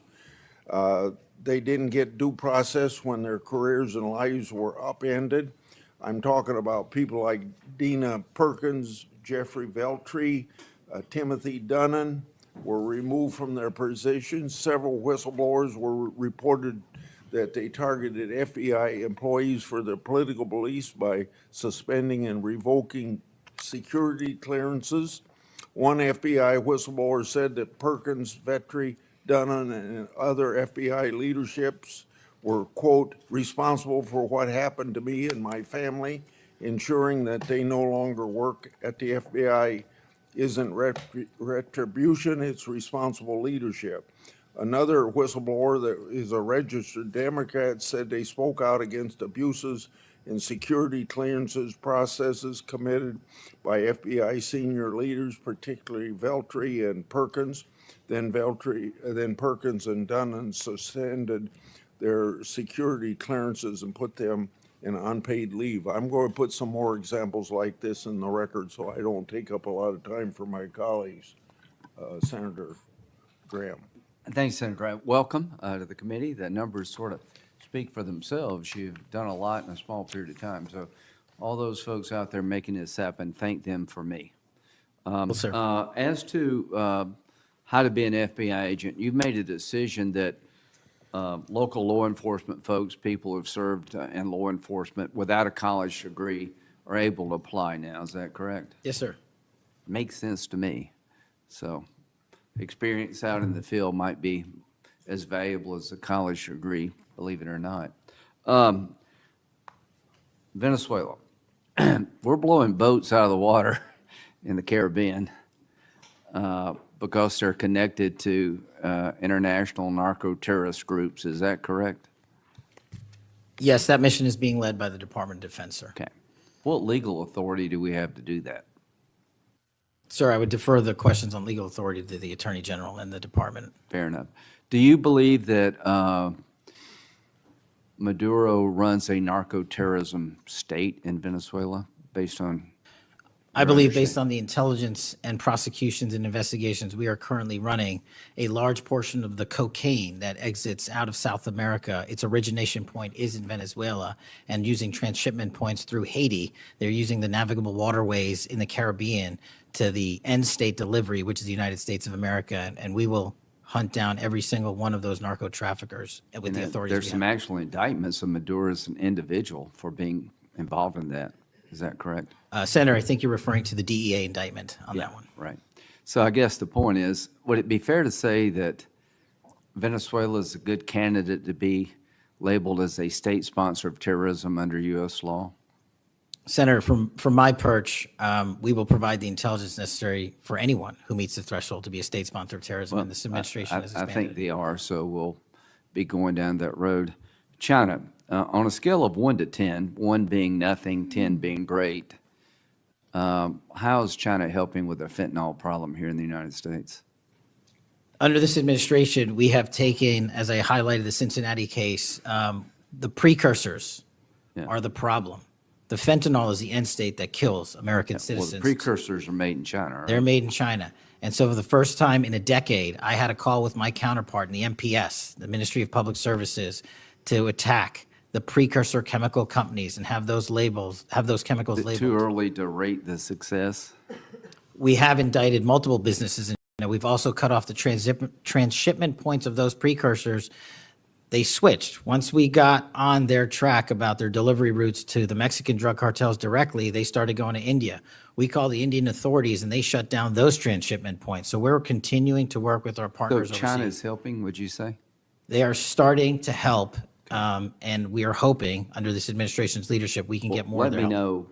know, in the coming months if that continues, because if they are helping, that's a good thing. Yes, I think sir. we need to celebrate the breakthrough. If they're not, that would be a bad thing.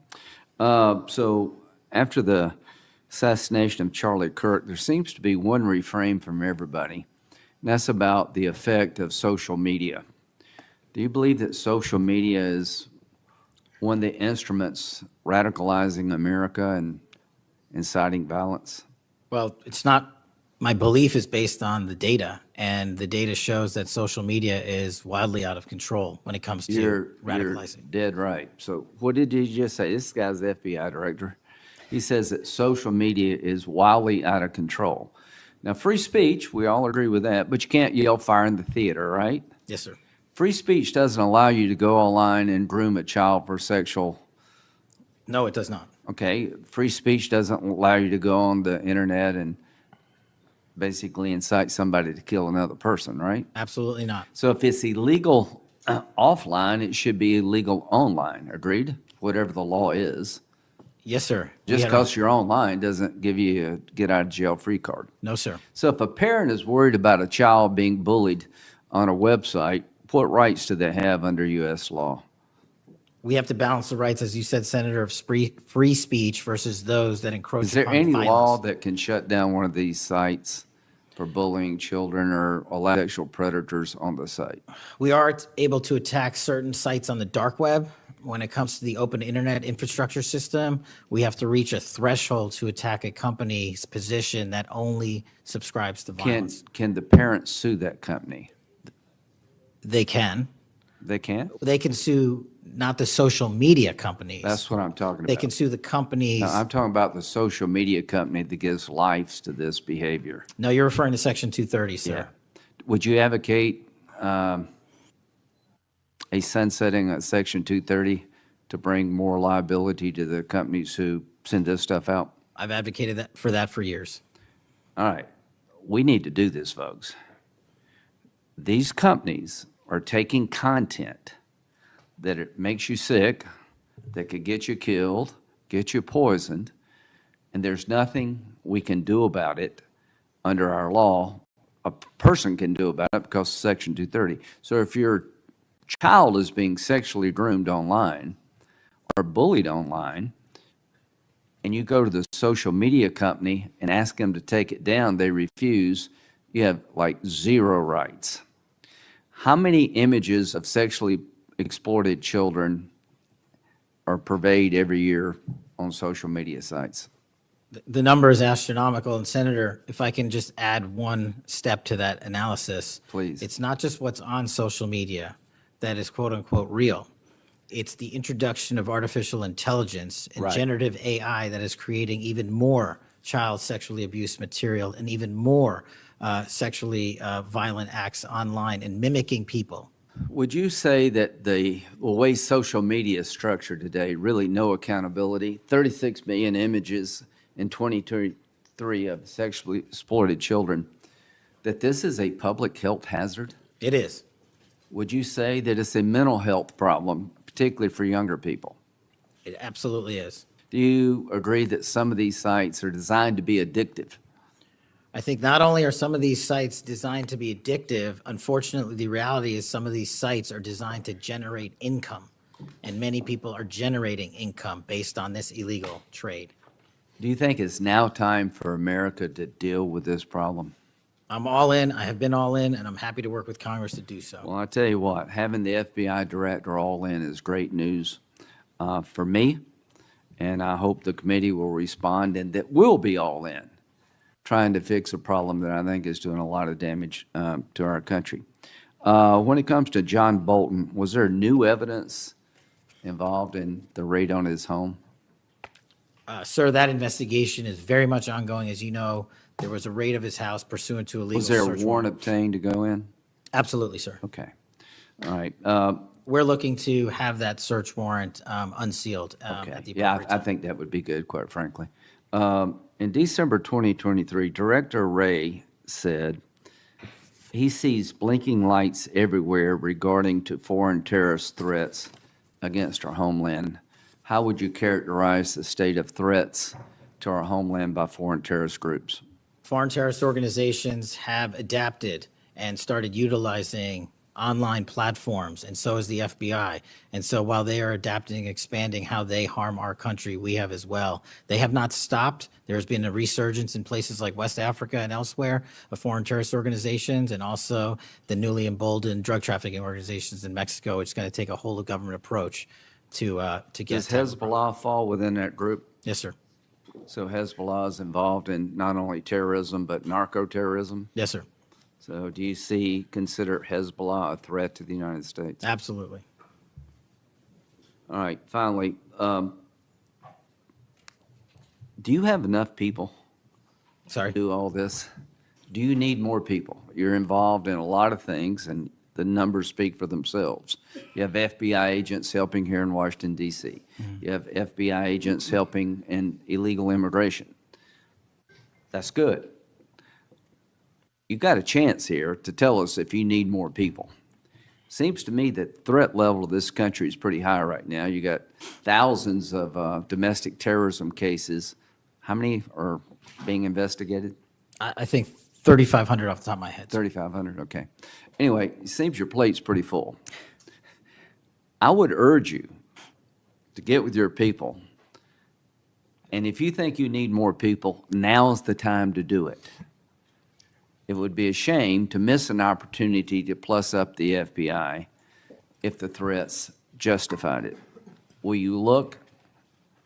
I will look, sir. Okay, but are you comfortable you have enough people right now? Right now, I'm comfortable with the reallocation of agents and personnel outside of Washington, D.C. and plussing up states like South Carolina in double-digit numbers, and I'll get back with my team on this one.